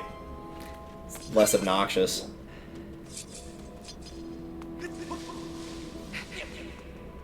Well, I thought I saw another one, but I guess not. First and foremost, what's in here? Did that do something? I don't think that did anything, but okay. The one you need is this one. I don't know why it played the little jingle, because it didn't even drop anything. I was expecting, like, rupees, maybe a fairy, I don't know. Yeah, that did not drop anything. Alright then, moving on.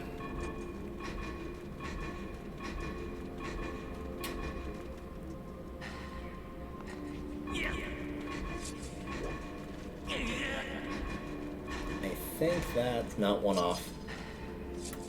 That is correct. Yep, there we go. Man, I remember when they like showed that off. I think at an E3 demo, like that one particularly, of getting all the eyes to go all swirly. That was like some of the very first footage I saw of this game. Good times.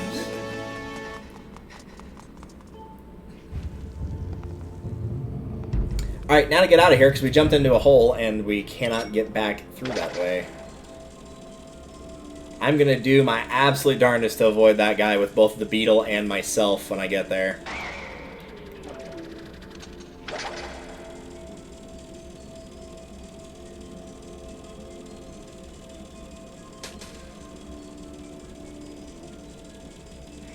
There we go.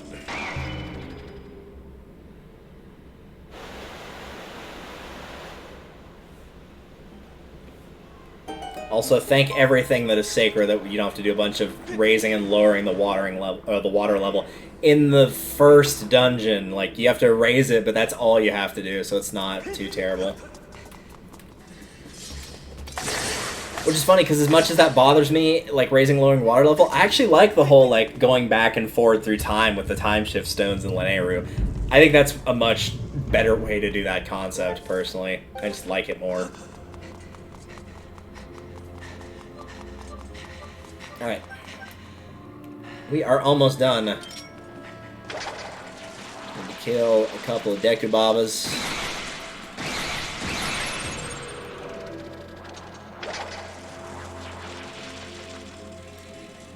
I don't remember if the ones on the side can get you, but, like, why risk it? So we'll just kill them all. Alright.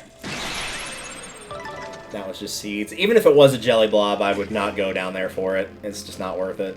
I think there's some other Dekubabas down there, but I'm not 100% sure.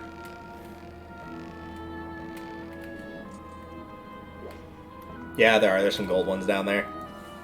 If you feel so inclined. I don't, so we'll ignore them. We'll let them live their lives. They were happy just hanging out there, so we'll just leave them be. Ah, these guys. The guys I never fight the way you're supposed to. You can shield bash them, or if you swipe them and miss, they'll, like, rear their heads back and then they'll come back down and they'll all be in a straight line. Then you can just spin attack and hit all three. Either one works. It didn't do it there, but they are pretty good about typically dropping red rupees. Every now and again they won't, but most of the time they will. Sup, nerd?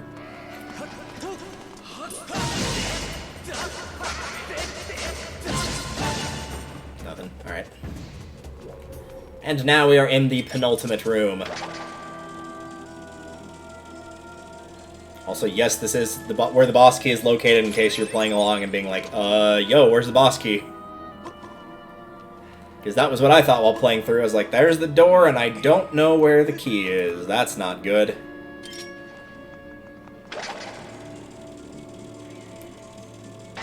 Now let us skip that little side path. Not that it really matters. But for completionist's sake...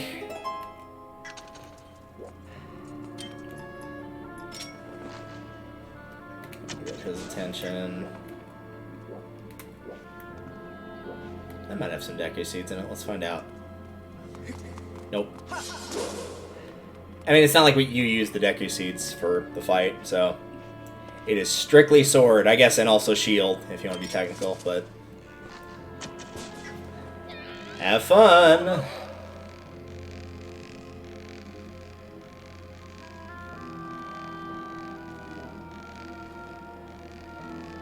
See how much more responsive this is, of like how I'm not having any issue with it. It's just, oh, it's absolutely beautiful. Cannot state that enough. Right, there's a red.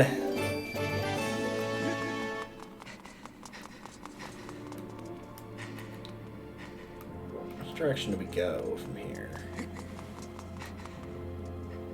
Yeah, we do go that way, but I can get these from here.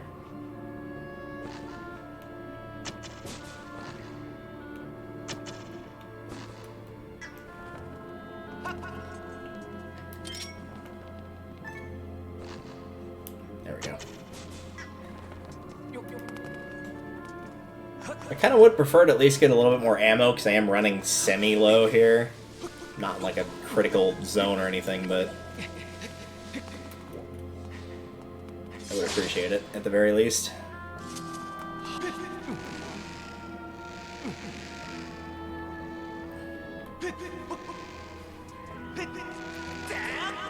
Nope, just a root.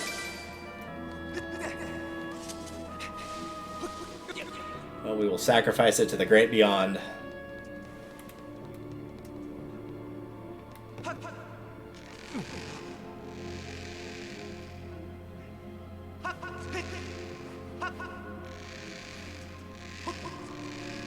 It never looks like you're going to make that jump. It really doesn't. Whereas this one, you feel like you almost have too much clearance. Just that jumping from vine to vine, it never feels like you got enough. You're just like, nope, I'm gonna fall. And then lo and behold, you don't.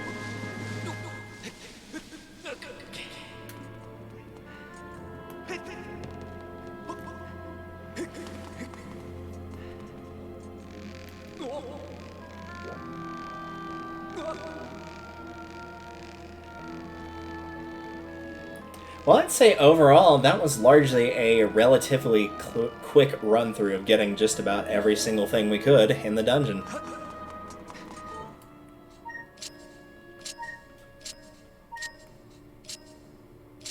So, let's go fight a boss, shall we? See, like, 30 minutes to me, like, in a newer Zelda game where there's, you know, a lot to explore and find. To me, 30 minutes is reasonable for a dungeon. It's when it starts pushing, like, and this is assuming you know exactly where you're going. It's like when it's pushing an hour and a half, that's the point where I'm like, this might be a bit long, but I feel like 30 minutes in a temple, you know what you're doing, that's fair. Alright, Girheim.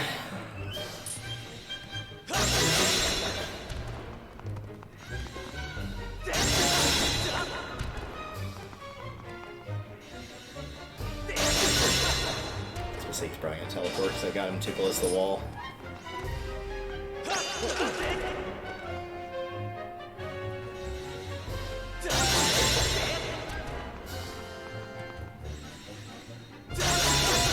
was about to say, I feel like we've got him into phase 2 by this point. I don't know what was taking so long there, but there we go. We got there in the end.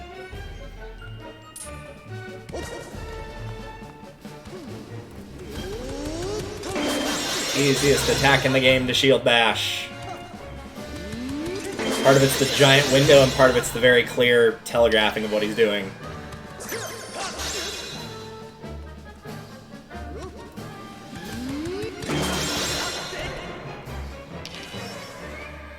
Alright, that works. I got rid of him, that's the important thing.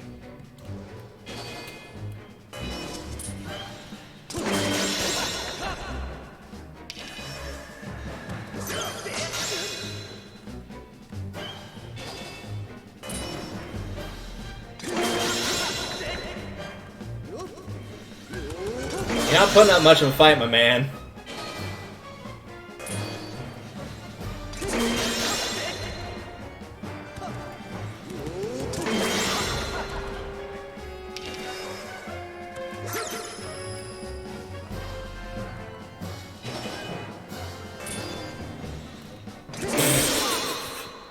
Weak. Didn't get a single hit in on me. One attack that I deflected incorrectly, and one that I just jumped out of the way because I'm not a big fan of that personal diagonal swing. It doesn't work for a lefty that well. Other than that, every single thing he threw at me, I blocked and hit him back with. Oh, beautiful. That was a very good run of that boss fight. Imagine how fast he would have gone down had I had, like, the fully powered Master Sword. Alright, let's get out of here. Yeah, because I think we got into the temple at about an hour in. It was an hour 10, technically, if you care about the timestamp. Though if you're watching this on YouTube, you probably already watched the full thing for the temple. Unless you just went straight to the boss fight. Regardless... Oh, right. No, not that. Stop. There we go. There's a 20 up on one of these pillars. There it is.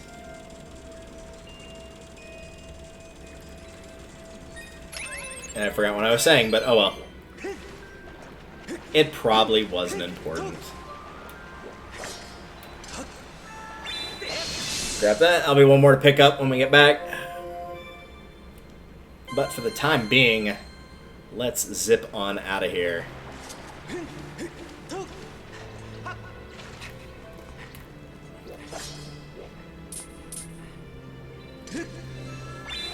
It was a nice... I like the horizontal ones. Like, I used to only use the vertical strikes. Horizontal ones have definitely grown on me, and I actually prefer them now. Alright, let's get out of here. You can't pick up the rare water or whatever for the water dragon for those of you that want to skip ahead or try to. You can't do it, unfortunately. I wish you could, but it will not let you.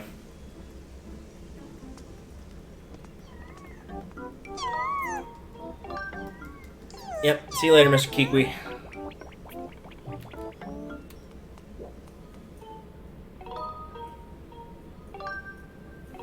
Alright, so Skyview done. That will give us a few things to pick up, actually, not just the Goddess Cubes. There's a couple side quests that we can start doing, so we might do a few of those. Unless anybody's got any preference. If he'd rather me just, like, stock myself up, get the new shield and whatnot, and then just, like, go straight to Elven, I can also just go straight to Elven. That's totally understandable as well.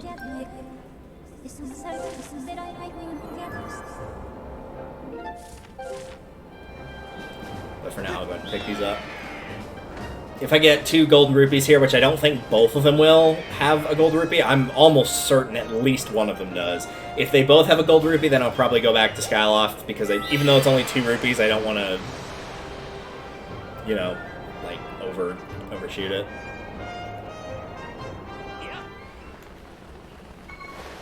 Well, let's have a look and see what we got. I'm almost sure this is a gold rupee. Yep.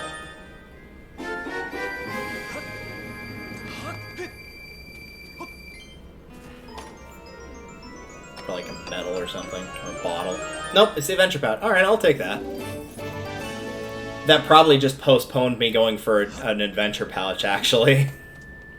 I might if I've got like a bunch of money left over, but... I mean, we still had more space. We still had 1 slot left, and now we got 2 slots left, so now I'm even less inclined to do that.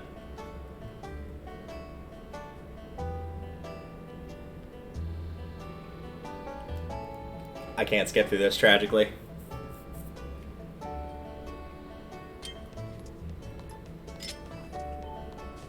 Might as well use it now. I'm gonna have to deliver the pumpkin soup in a split second here, and so...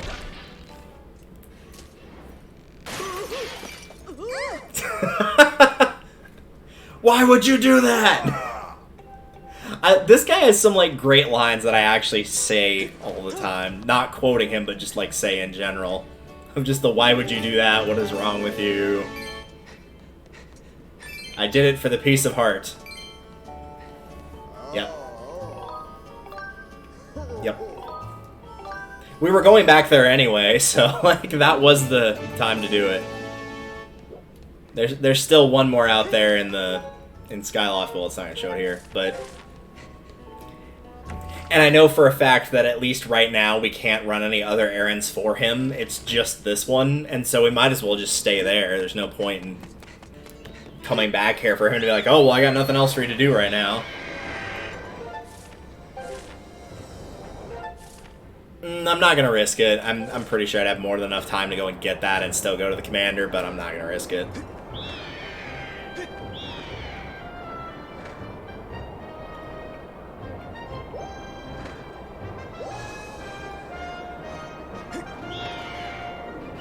In fact, I might actually go and grab that right after I do this quest. I might just go straight there and just grab it immediately. We only got the 3, so there's not going to be any on Skyloft. I'll pull up the map and double check, but I'm pretty sure there's not going to be any here.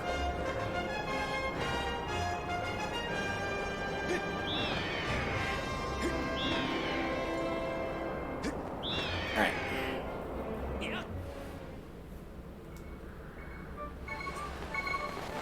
Link, I hope you know how jealous I am that you just have a loft wing that you can fly around whenever you feel like.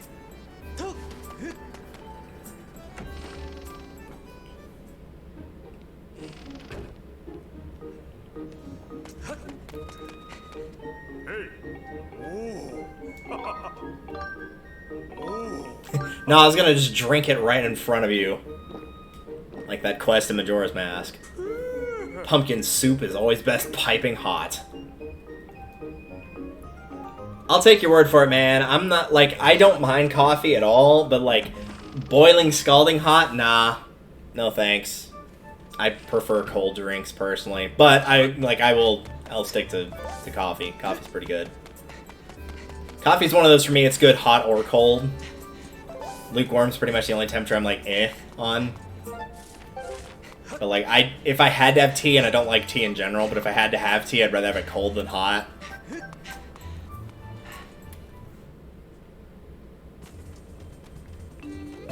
Alright, we did pick up that monster claw, so... we should be able to upgrade... no, not that. Can we get that as well? We can do that, cool. Alright, first and foremost, I want the shield upgraded. I know we're literally about to throw it into storage, because we're going to get the other shield, but, like I said, I like having all the shields upgraded.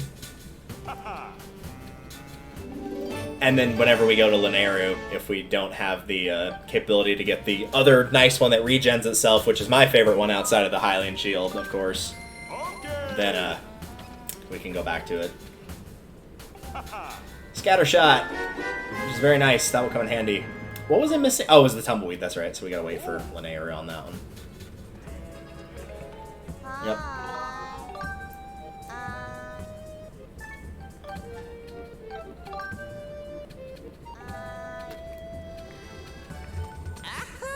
I will take an Iron Shield from you.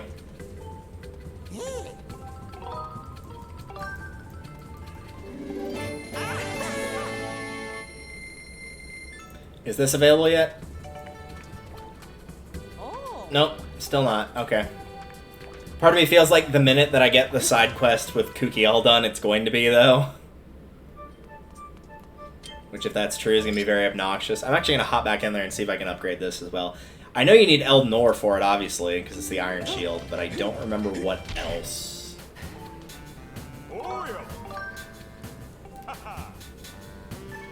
Ah, the stupid monster claws! It's always the monster claws. I'm always running low on those. Every time I play the game, it's always the monster claws. Alright.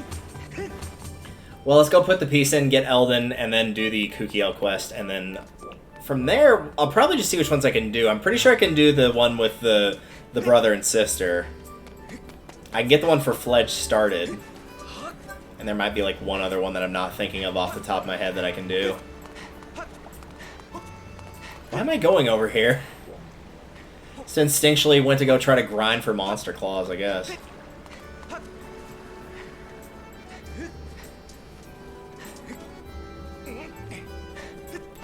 Guess we can push this into place.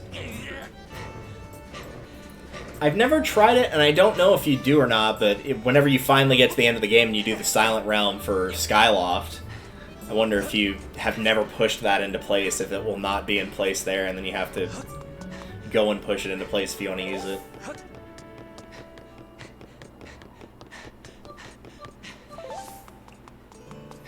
So glad they put the stamina fruits in the locations that they do. They, like, when running around Skyloft, they just put them in the perfect spots where, like, right when you're starting to run low, you can just grab another one and keep going. Love the placement of those. Because you have to make them frequent enough for them to be viable, but not so frequent that it's just like, oh, you'll never run out of stamina. There's literally no point in buying the stamina potion outside of Fledge's quest. Don't even bother with it. Which, to be fair, I don't bother with most of the potions, so...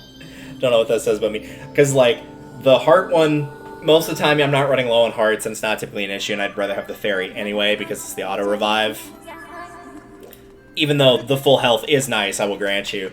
The stamina gauge, again, I'll use it for Fledge, otherwise I don't think it's typically that big a deal. The air one, back in the original game, I would say yes, because of how the game controlled, and the tad tone thing was kind of a pain in the butt. So that one I will give you. And so really the only one I ever used was the Guardian one, and it was only for the lightning round fights of just, like, I can run through 2 or 3 really hard bosses and not have to worry about taking damage. Alright. I don't think you need to talk to Fledge for this at all, but I'm going to anyway. There's, like, a bunch of different people that will, they'll talk to you and give you various hints. I think ultimately what you're supposed to do is if you talk to... I think it's the kid that's down here, and we'll go ahead and chat with him. But somebody points you into the direction of the Lumpy Pumpkin, talking to the quote-unquote crazy old man that's there, and then he gives you the hint of where you're supposed to go. Yeah, he gives you the hint that it's somewhere by the graveyard, which is correct. I don't remember if it has to be night or not, so I'm actually going to hop in here real quick. Nope, nothing phases me. Just in case it has to be night, I'll switch it over to nighttime real quick. Sorry about making you sleep. You know what? I'm not going to do it. I'm not going to do it to Link. I'm not going to make him sleep in that nasty-ass bed. We're going to go find somebody else's. A nice little touch, though, for later side questing, if you're having trouble keeping the houses apart from each other, is after you go into one, it will mark it there by going up to it, and it will also mark it on your map. Like so. So if there's ever a point where you just like want to go and enter, you don't have to do anything, you literally just enter and exit the houses, then that will help you keep track, potentially. Here we go, this looks much more cozy. It's got a bunch of red rupees on it, too, which is nice. I'm gonna make Link sleep on a nasty-ass bed. I don't even know whose house this is. Oh, it's this guy.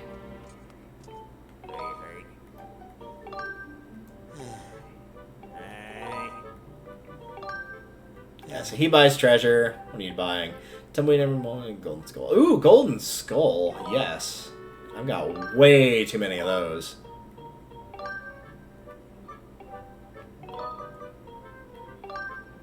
Yeah, I'm gonna do it. Dude, please don't show me those creepy teeth! There. That'll get me enough for the wallet, the adventure pouch. I mean, I could just go get the wallet and then get the life medal if I really wanted, and I might, maybe. But, like, I've still got 7 golden skulls, and I'm probably gonna pick up more as I go through, so I'm more than okay with that decision.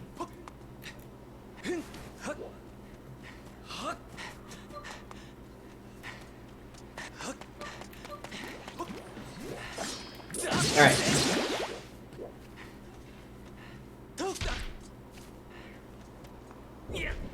There we go. So yeah, you roll into that.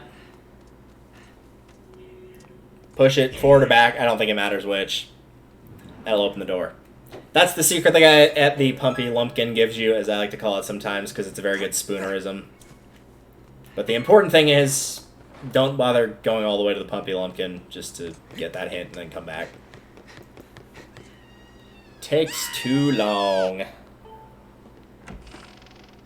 Here's a nice little interesting tidbit that some people may not know about the game, which we'll show here in a second.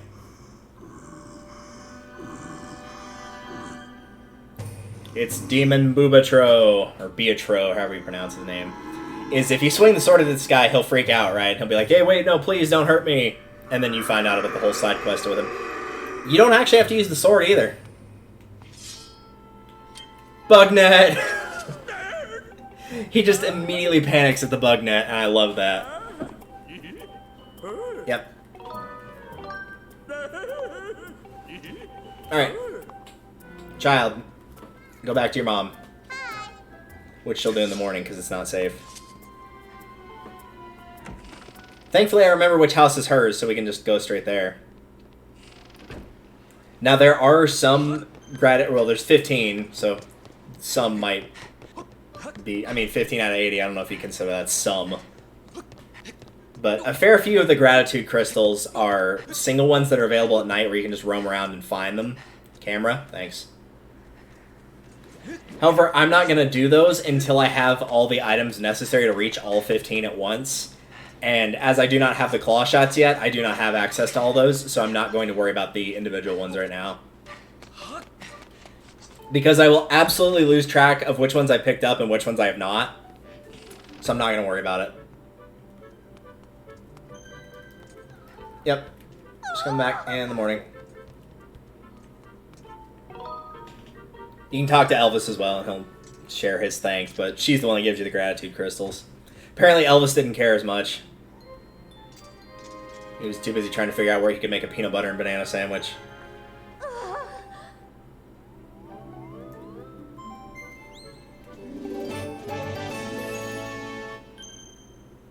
Alright.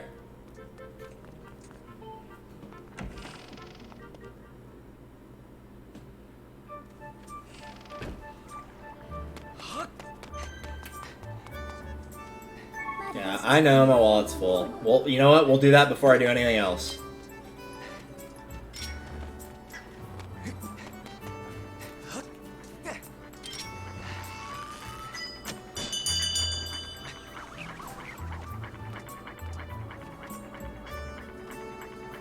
I really am tempted by the thought of getting the life medal right now. But I think I'm going to get the one adventure pouch and then one in the wallet, and then that will leave me with enough to buy more things if I need to. Like, if the stamina potion is available now, I do want to do it now. But that's the last one of those, so we don't have to worry about that anymore. Thank you. Even if I could buy the bug medal, I don't give a crap about it.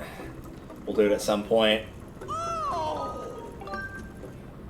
I'll be 100 short for the other two adventure pouch, or for the next adventure pouch, but for the time being, that's fine. That will just give me a little bit of breathing room for the wallet. Now that I can store 1,200, that should be fine. Alright. Yeah, because he's out there roaming around, but before I do that, because I know I can do that one, because I started the Sidequest Unlocks, is that available yet?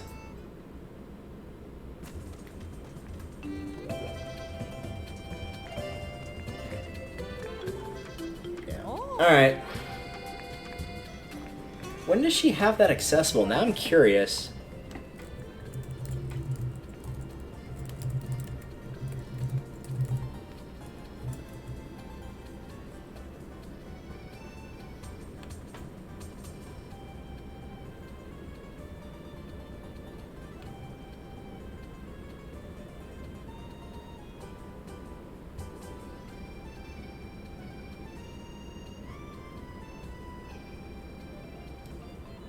Yeah, of course, this walkthrough is just like, hey, this is what the stamina potion does. It gives you more stamina. Like, well, yeah, moron, I could have realized that.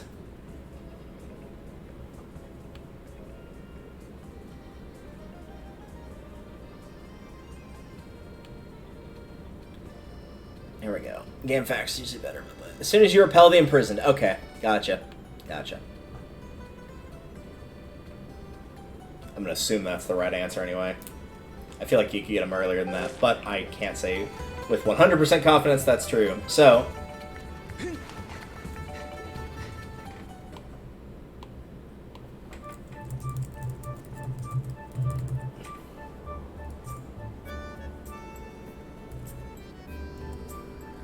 look at the list. For whatever reason, I always like forget one or two of the quests for the gratitude crystals.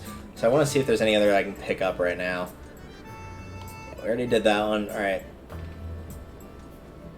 Can't do that. We can do the injured Loft Wing. Can't do that. Can't do that. Can't do that. I don't think the love letter is available yet. Can't do that one. Can't do that one. No. No and no. Can we do love letter yet? No. That is also after beating in prison. Okay, so the only one that we can do right now is the injured Loft Wing. Which does give you 10 total, so we might as well go ahead and do it now. Because I think for 10 you actually also get an upgraded wallet. For the record, no, he actually gives you a bottle for this one.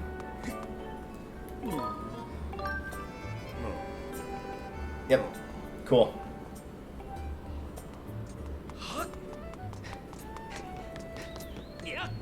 Onward to glory and glittering prizes.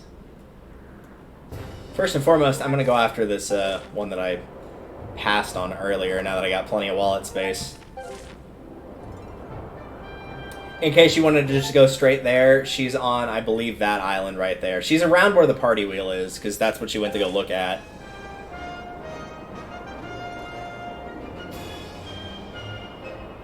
I don't remember if you can just immediately, like, if you've got the spores, if you picked up some while you were in Farron, if you can just give those to her immediately.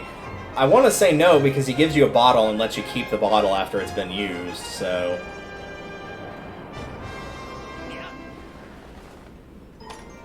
It's probably like a... This is going to be a medal. It's going to be a rupee or heart medal. Nope, it's a piece of heart. Okay. Well, we'll take another heart container.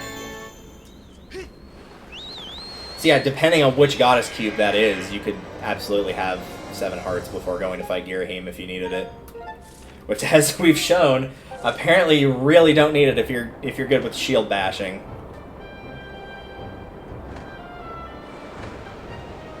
I think the first time I played, or it might have been the first time Icarus played, I think, one of the two of us, maybe both, got dangerously close to breaking the shield by accident. Which, granted, ours wasn't upgraded because we didn't have all the pieces, but, like, still.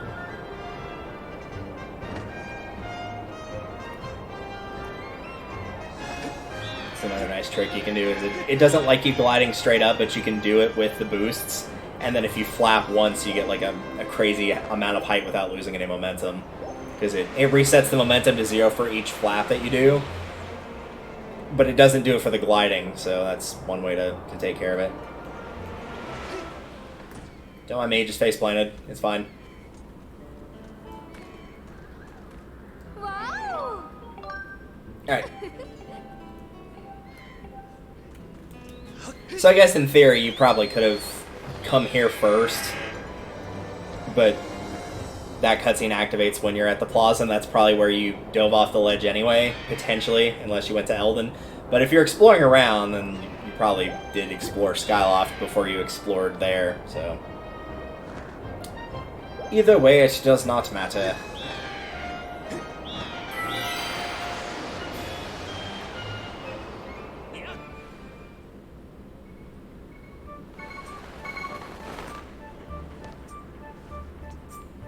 Hey.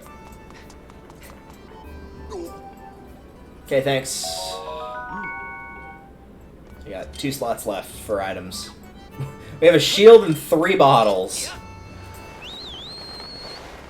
But again, like I said, I don't really care about the slingshot seeds that much. If it was the bomb bag, like I might pick up a bomb bag after I'm done with the Fire Temple.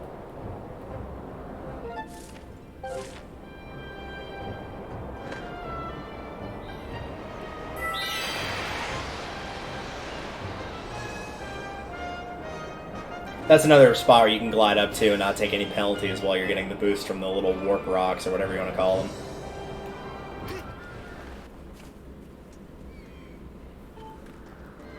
Yep. Wow. Enjoy. Don't ask me how mushroom spores repair wings. I don't know.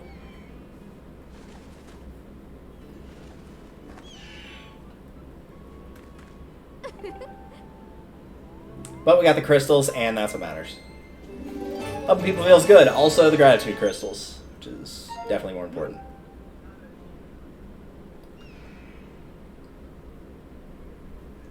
And we might as well go ahead and turn those in, because I'm going to go back and get the other 5 from her brother as well. That's kind of a shame that you can't hit 20 right after unlocking those, because you get the 5 from Kukiel's mom and then those. Because if you could get 20, then it would almost be a little bit easier to just be like, well, you can get 20 of them straight out of the gate. Why would you not just do that? With 15, it's a little harder to be like, yeah, you're going to end up just shy of a reward. Then that just kind of incentivizes waiting longer. Even though neither of those quests are too terribly long if you know where to go.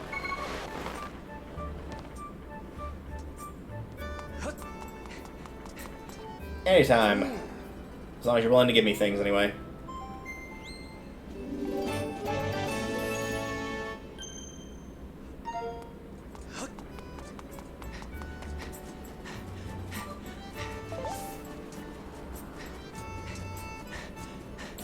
Pretty sure this is like a very small upgrade. I think it upgrades your default wallet from 300 to 500, so it's pretty minuscule.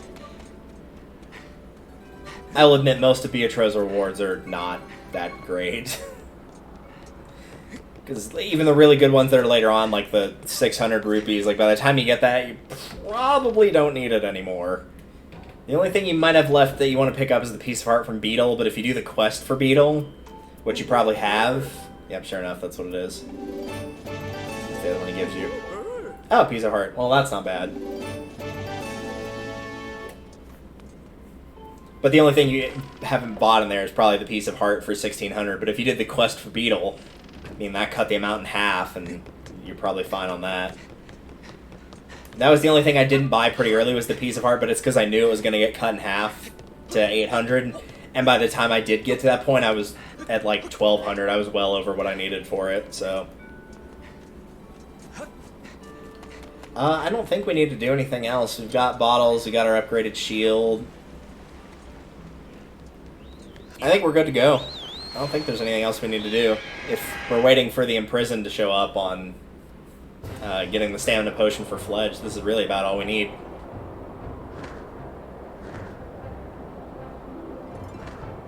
Unless I missed a block in Farron that I could have reached. There are other ones there, but not ones I can reach, I don't think. There's a couple that you have to navigate or you have to jump down to or fall down to with the tree. There's the one that you need the claw shots for, but I think we got all the ones I could reach.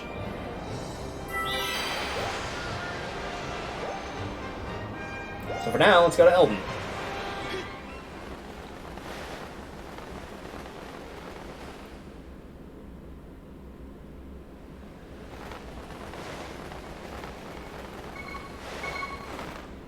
It'll deploy that automatically, so I'm just used to letting it do that. There we go. Alright. Yep, that's Elden Volcano for you.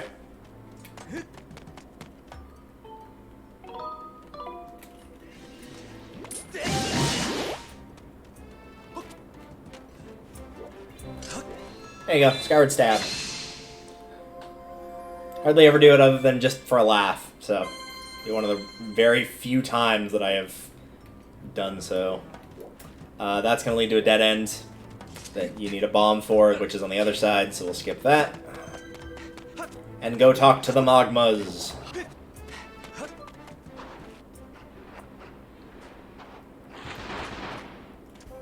God, those faces, man.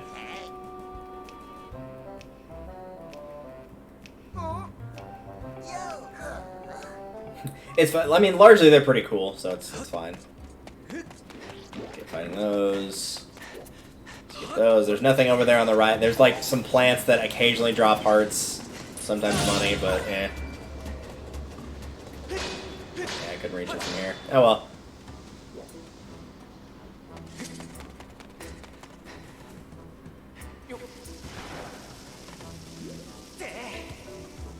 But now we can start messing around with bomb plants, which is what everybody came here for. In case you are watching and you've not played before, you can throw them by holding the the Joy-Con up. You can just hold it, or you can roll it by having the Joy-Con low and then flicking it forward, like you would bowling, for example. Thankfully, it's much more easy to convince the game to navigate to the one you're actually trying to go for. There we go. It's just easier to kill that giant one by just throwing a bomb at it. It just instantly destroys it. It won't drop jelly blobs, so if you are looking for jelly blobs, then you probably do want to fight it, but I'm not running low on those. Also, the only reason I saw that was because I was watching back the VOD, otherwise I would have entirely missed that. Yeah! Give me that Robster Craw. Alright.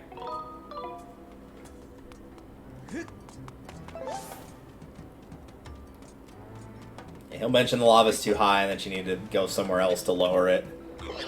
So on and so forth. I think I need to go back the other way because I believe it's a goddess cube.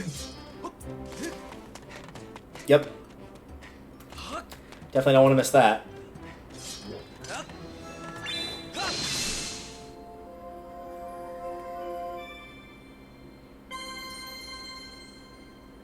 I'd say they seem to show up a lot more in Elden than Farron on your first visit, but like you're not even aware that they're a thing, or at least Link isn't, until, you know, like almost at the Skyview Temple. There we go. As long as you hear the sound of a monkey, seal, fire thing screaming, then you know you're doing it correctly.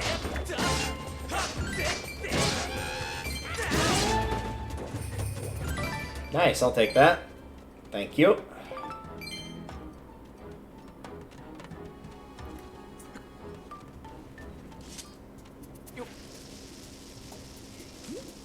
Nice, 2 points. Another 2 points. Those guys are kind of a pain to fight down here, so I recommend doing that, honestly. Alright, let's go grab a piece of heart and be on our merry adventure. Also, if you would like some Dung Beetles. They're called Elven Rollers, but they're Dung Beetles. They roll balls of poop, so Dung Beetle.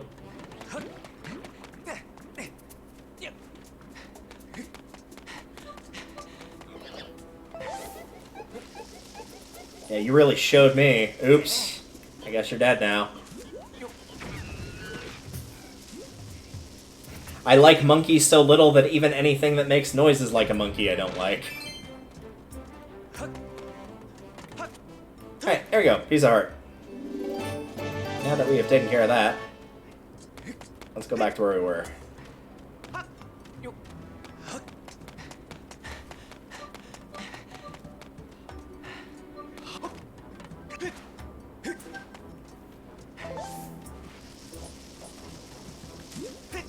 I knew that was a bad throw the minute I let go of it.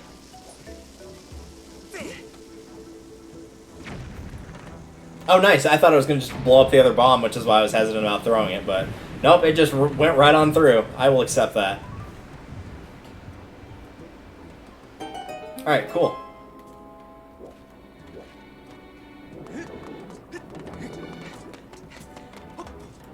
Can we reach this from here? No. Okay, that's a different spot. Alright, then we are where we need to be.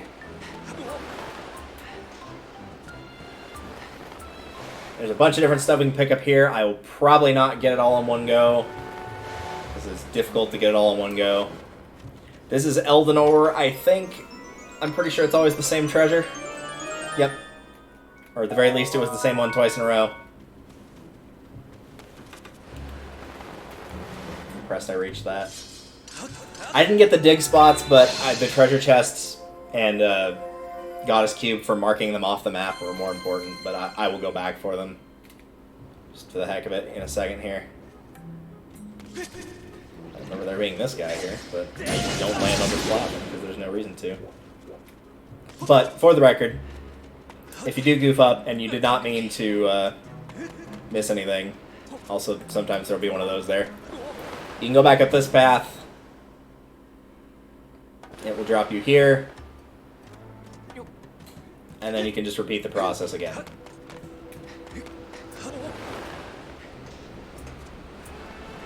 Nice and simple.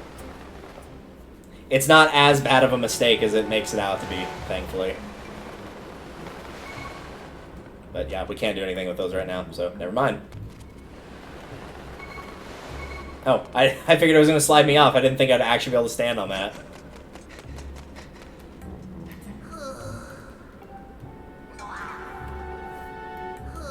Yep, I can do that. So this is another very good spot to take on the bokoblins for grinding out the necessary golden skulls or regular bokoblin skulls if you need to. If you don't care about that, then do not kill this guy up here. Just leave him here, and every time you kill the bokoblins, he'll spawn a couple more.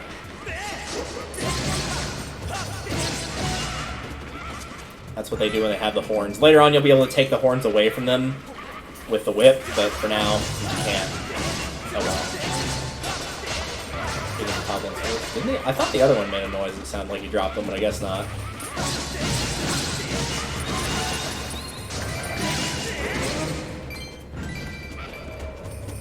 I keep hearing the noise like I'm thinking they're dropping it, but I guess not. That one definitely didn't. And I think, if I remember correctly, and you may have to come back, yeah, there's a dig spot here. I had no idea about that path being up there. It just leads to another dig spot, I think, but I never remember that being in the original game. Way forward. You get the same response regardless, because you need the magma mitts for way forward, and you need the magma mitts to dig rupees, or dig up for rupees, so...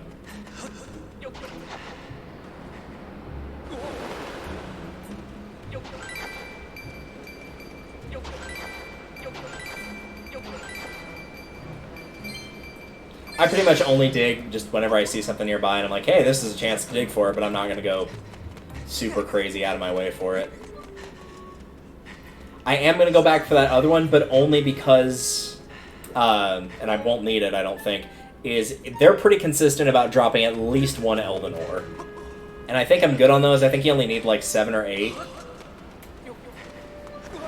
However, I don't want to risk it because Elden Ore is sometimes one that you can end up running kind of low on, which is why I recommend you dig whenever you see it.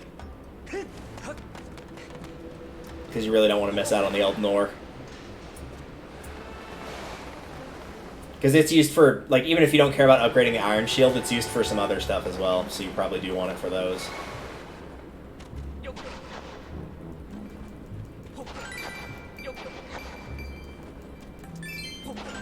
See, there's one.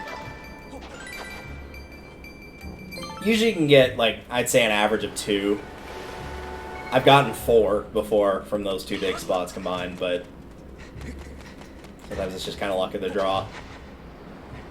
For example, this one's usually really good about giving red rupees. Yep, red rupee, blue, and an Elnor. See, if I could get that every time, I'd be happy. What was on that other way? Okay, yeah, so this is the dead end. Good, that's what we want. This is just for, like, minor treasure, so it's not too terribly important. If you do not feel inclined, you can skip it.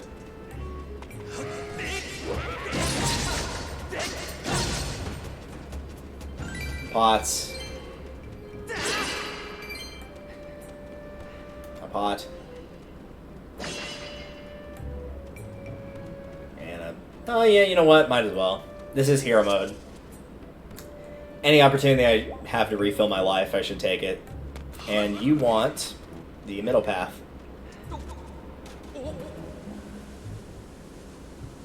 So we'll drop you here.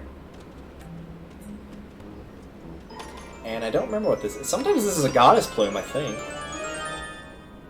But it looks like it's just Elnor this time. Oh well. Alright, now that we've gotten all the little detours in this area taken care of, let's move on our merry adventure here. And that guy will be like, hey, what's wrong with you? But at the same time, I can't be too mad because you never know what you're going to dig up.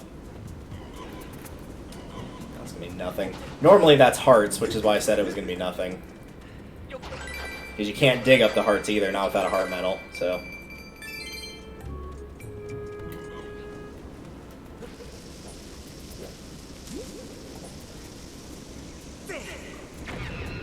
It brings more delight to my ears than the scream of a monkey.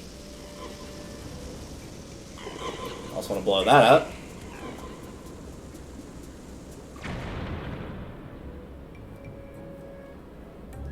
It will probably be important to absolutely nobody at all, but for the record, if anybody is watching this and you want to pick up everything in the game, first of all, 100 rupees. When you come here late in the game, there is a dude right here, and if you talk to him, this is after getting the second flame, Nehru's Flame, where you can douse for more things. He is the guy that you talk to that will let Fi know that you can douse for rupees as well. Yeah, I just tried to go for a Hail Mary there. That was a bad idea. Are there any spots where the flowers are closer? Yeah, here we go. Right there. Nope, nothing. Okay. That's fine.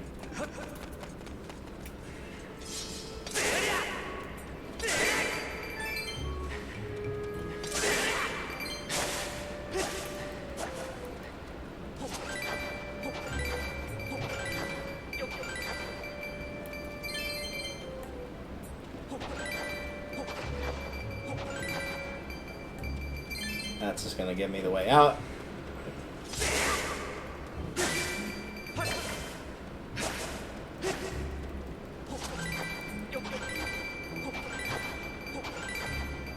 Also, sometimes digging those spots will give you bugs. It's usually going to be either Elden Rollers here or Linear Ants and Linearu.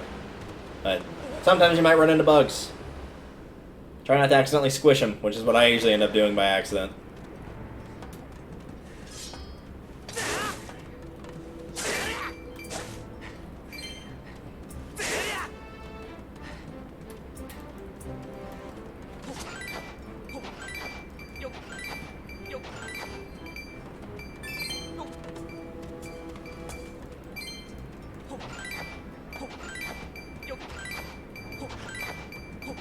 Yeah, give me that Elnor.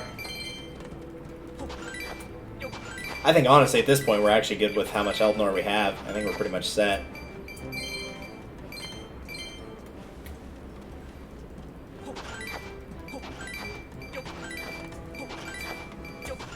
That's a pretty good amount of rupees.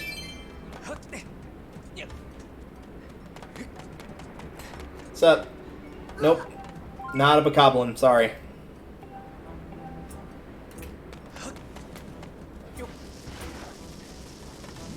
actually wait for that to blow up to make sure it does. Okay. The reason I say that is I didn't know if that would make it blow up, but not actually count for it blowing up when that mini cutscene kicked in. Hey, Ampa. See you later.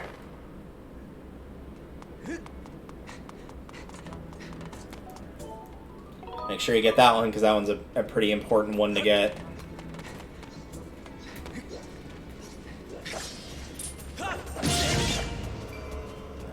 That's where we need to go, yes. I believe there's a goddess cube we can reach from the other... No, we can't go there yet. Okay, that's why. I was trying to remember why I didn't go right the first time I came through here on my last playthrough. That's why, it's blocked off. Can't do that right now.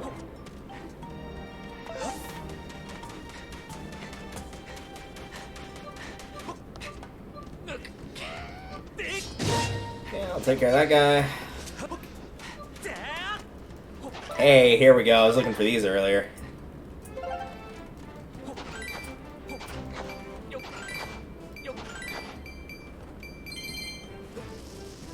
That is a shortcut back to the very beginning. Okay, good. That was enough to get it.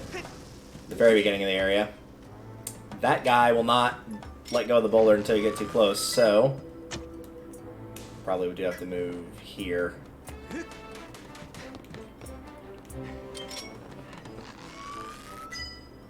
But if you make him get hit with a slingshot, he'll kill himself by accident. Unfortunate. Hey, nerd. Need to pick that up. Thank you. Just leave that there. He'll just keep calling in dudes. That was why I wasn't focusing on anybody else. Otherwise, just killing him would just spawn in more at some point.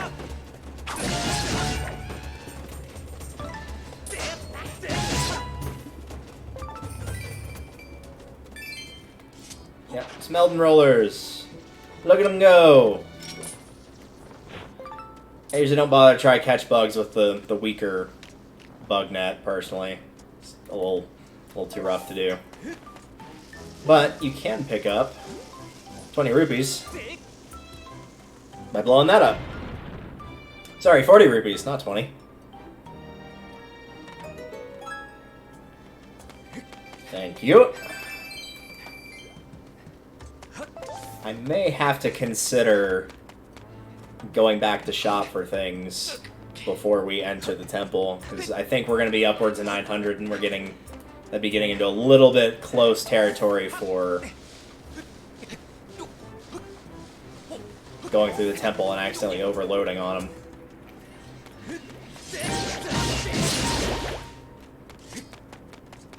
But we'll deal with that after we get the key taken care of.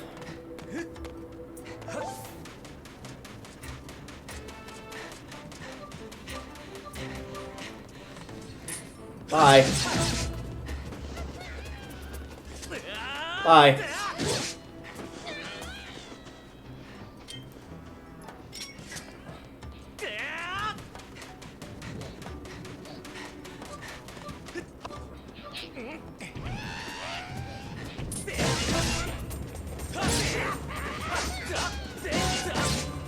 I really thought one of those two dudes was going to get crushed by one of his buddies up there. I really did.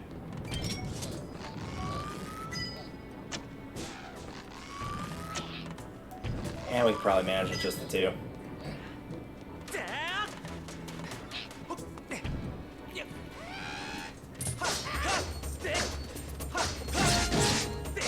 Oh, I didn't make him fall off. Oh well.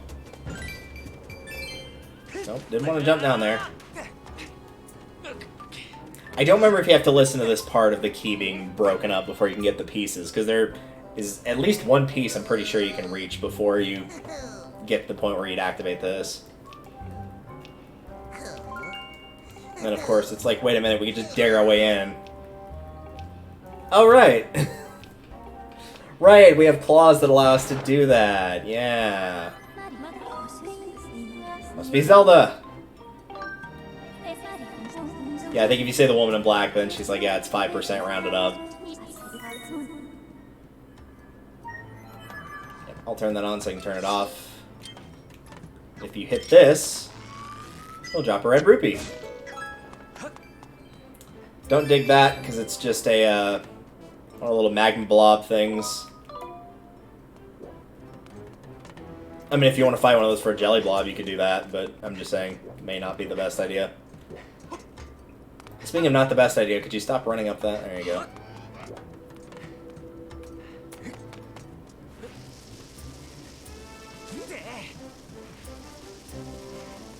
Oh, nice, I did time that correctly. I thought I threw it too late. But nope, that was perfect.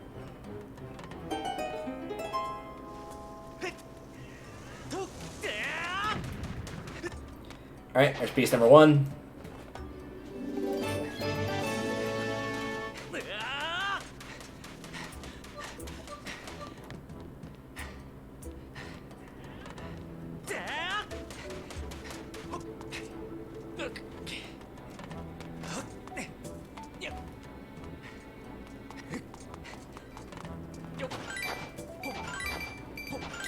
Bring me that money.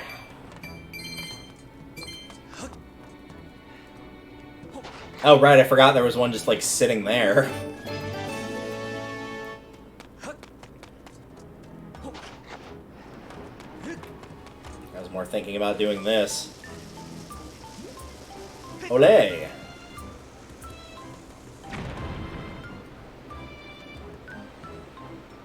Progress? I don't need a progress, I need a goddess cube.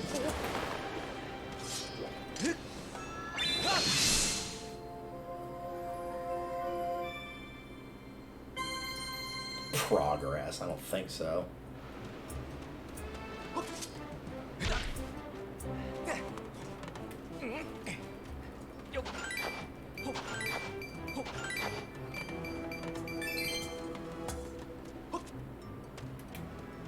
Yeah, I came over here because I was thinking about also this piece. This one I remember. I don't think it has to go under. I think that'll still work. Yep. Tragically, there's no dude up there so that you can't watch him, like, lose his balance and scream as he falls to his death. But psychopathic tendencies aside, there's piece number 3.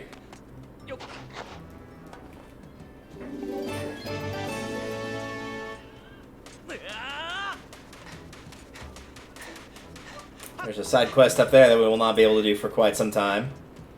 Even when we get the claw shots, I think you have to wait a little bit longer for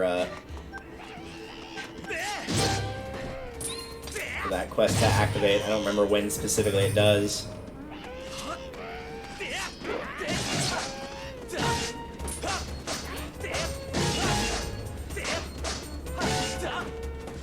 Nothing. Alright.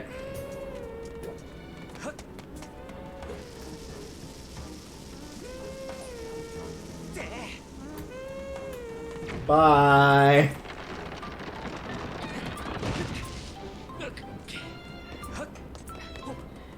Let's fight some fire bats. No monster claws. Does of course not. Oh well. That's a bit of a bummer though.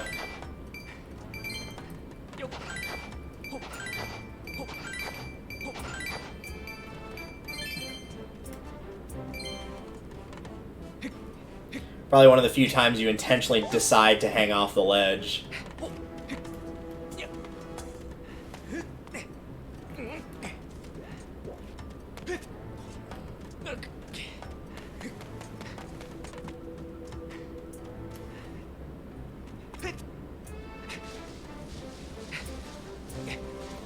See, the thing is, like, I mentioned that there's the double stamina gauge. It might occur for the air, but I don't feel like my stamina gauge is depleting faster than it normally does.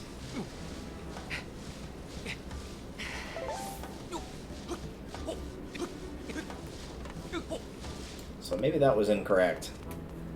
The air being, like, half as much, that I could wholeheartedly believe. Which is why I would recommend, whenever you're doing that tad tone section, to take an air potion with you. It's probably the only time where you'll be underwater long enough for that to be an issue.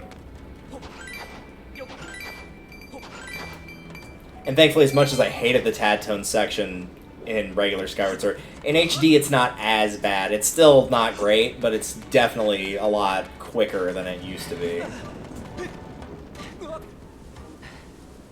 There's no doubt about that. Okay, first things first. Because last time, like a moron, I completely forgot about this this goddess cube. That was a really good drop.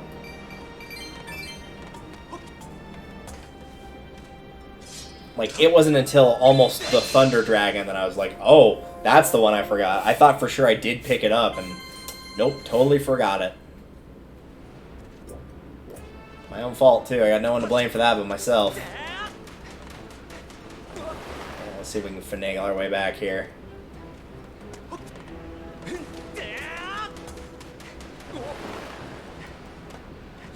I'll just eat that right now.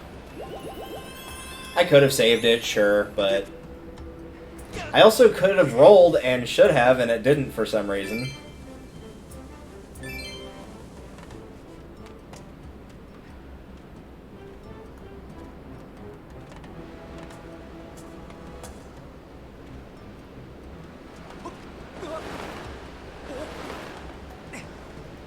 There's number 4.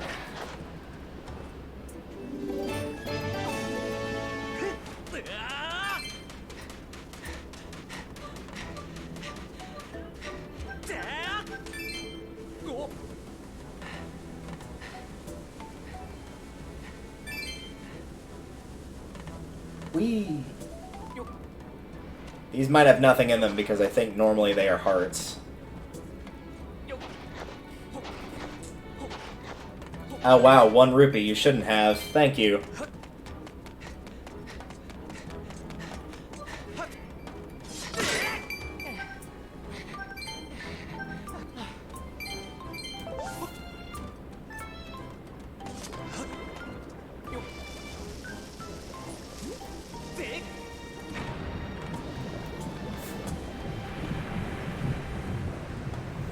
Get that lava out of here.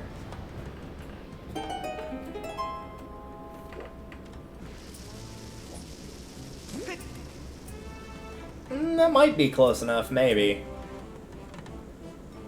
Yeah. That was pushing it, though. That was almost not close enough.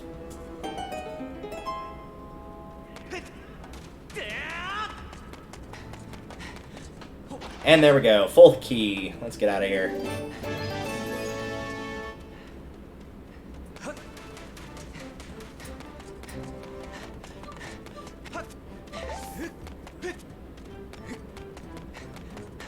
Oh, before we do, and they'll have the bomb bag for later. Go ahead and unlock that. Obviously, occasionally you'll just see those. The ladybugs. I don't remember the actual name of them. You'll see those every now and again. Just hanging on the sides of walls. Yes, that is the way we need to go.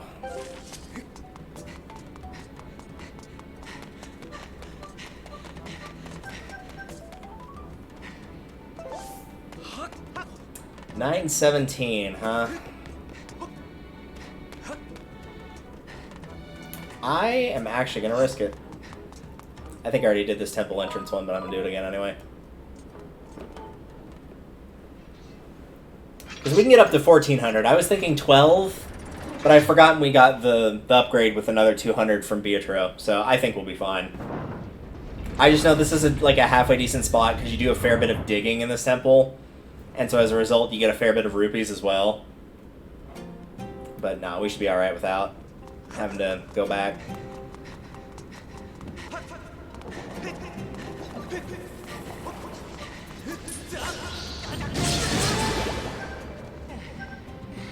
I might have been a bit overboard, but I didn't want to take that fire damage, so... We did get a monster claw out of it, so that's good.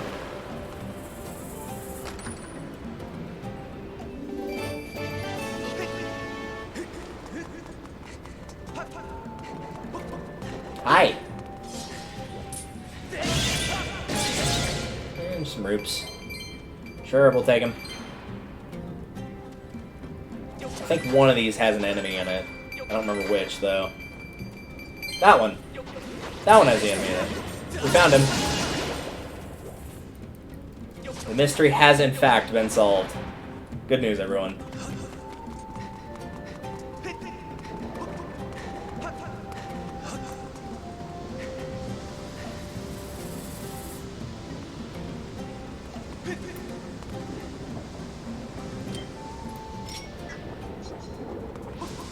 Gonna come back over here? Where'd he go?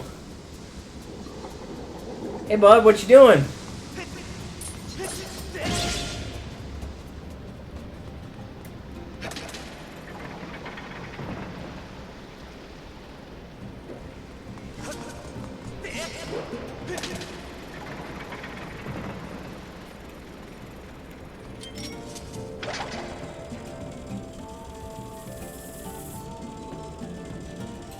And 3.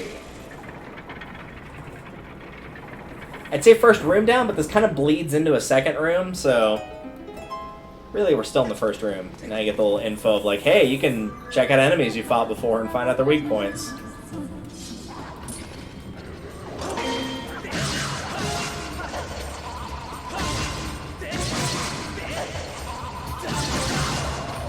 The weak point is the spot they don't block their arm, or you can just shield bash and then you can go to town on them that way. More importantly, they will always drop a lizard tail. 100% drop, which is nice. It makes getting those not too bad, and I think you only need 7, so really we don't even have to worry about picking them up. And in a normal non-hero playthrough, or non-hero mode playthrough run, they will they'll also drop hearts.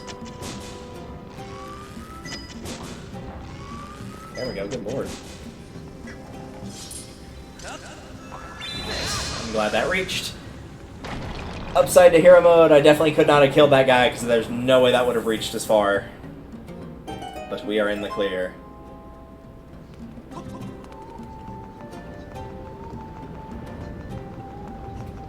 Yeah, come on, fight me.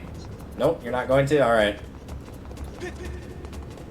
Those things are a gigantic pain in the butt to fight while you're on that. I'm kind of glad he didn't, to be honest with you.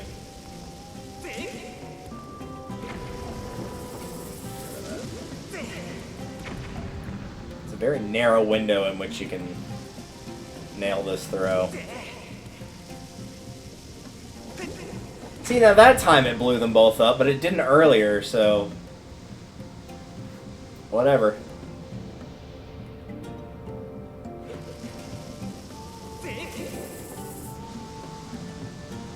Let's say, surely that's got to work, unless it just slides off completely. That's got to be it right there. This isn't even a required chest either. I'm pretty sure this is just a treasure. I think it's always a rare one, so it's going to be gold skull or bluebird feather. Maybe a goddess plume. Yep, gold skull. And I guess also technically the evil crystals, but I feel like they're only set to show up at like a certain point in the game, and I think it's after, or during rather, when you do the cistern. I don't think they have the potential to show up this early. Plus, I'm pretty sure they're always the same, so I think that one's always a gold skull, but I feel like it might have been a bluebird feather last time. I can't say with 100% certainty either way, though.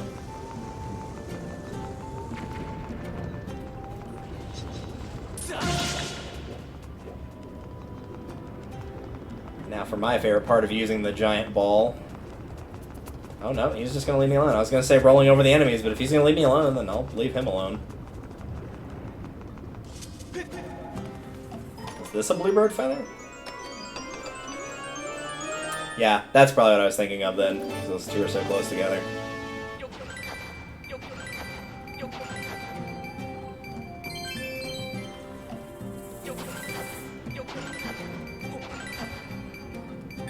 Well, alright then. Go do what we were actually supposed to do with this. I feel like almost all of this dungeon is dealing with this ball. Like, at least 80% of it is. It is a very good chunk of this dungeon. Other than that, like the very first room there, and then like 1 or 2 others, and most of it is dealing with how to get the ball further through the dungeon. Yeah, there we go. Now we get to crush him. And normally those guys are pretty good about dropping hearts. But in hero mode, that obviously ain't happening.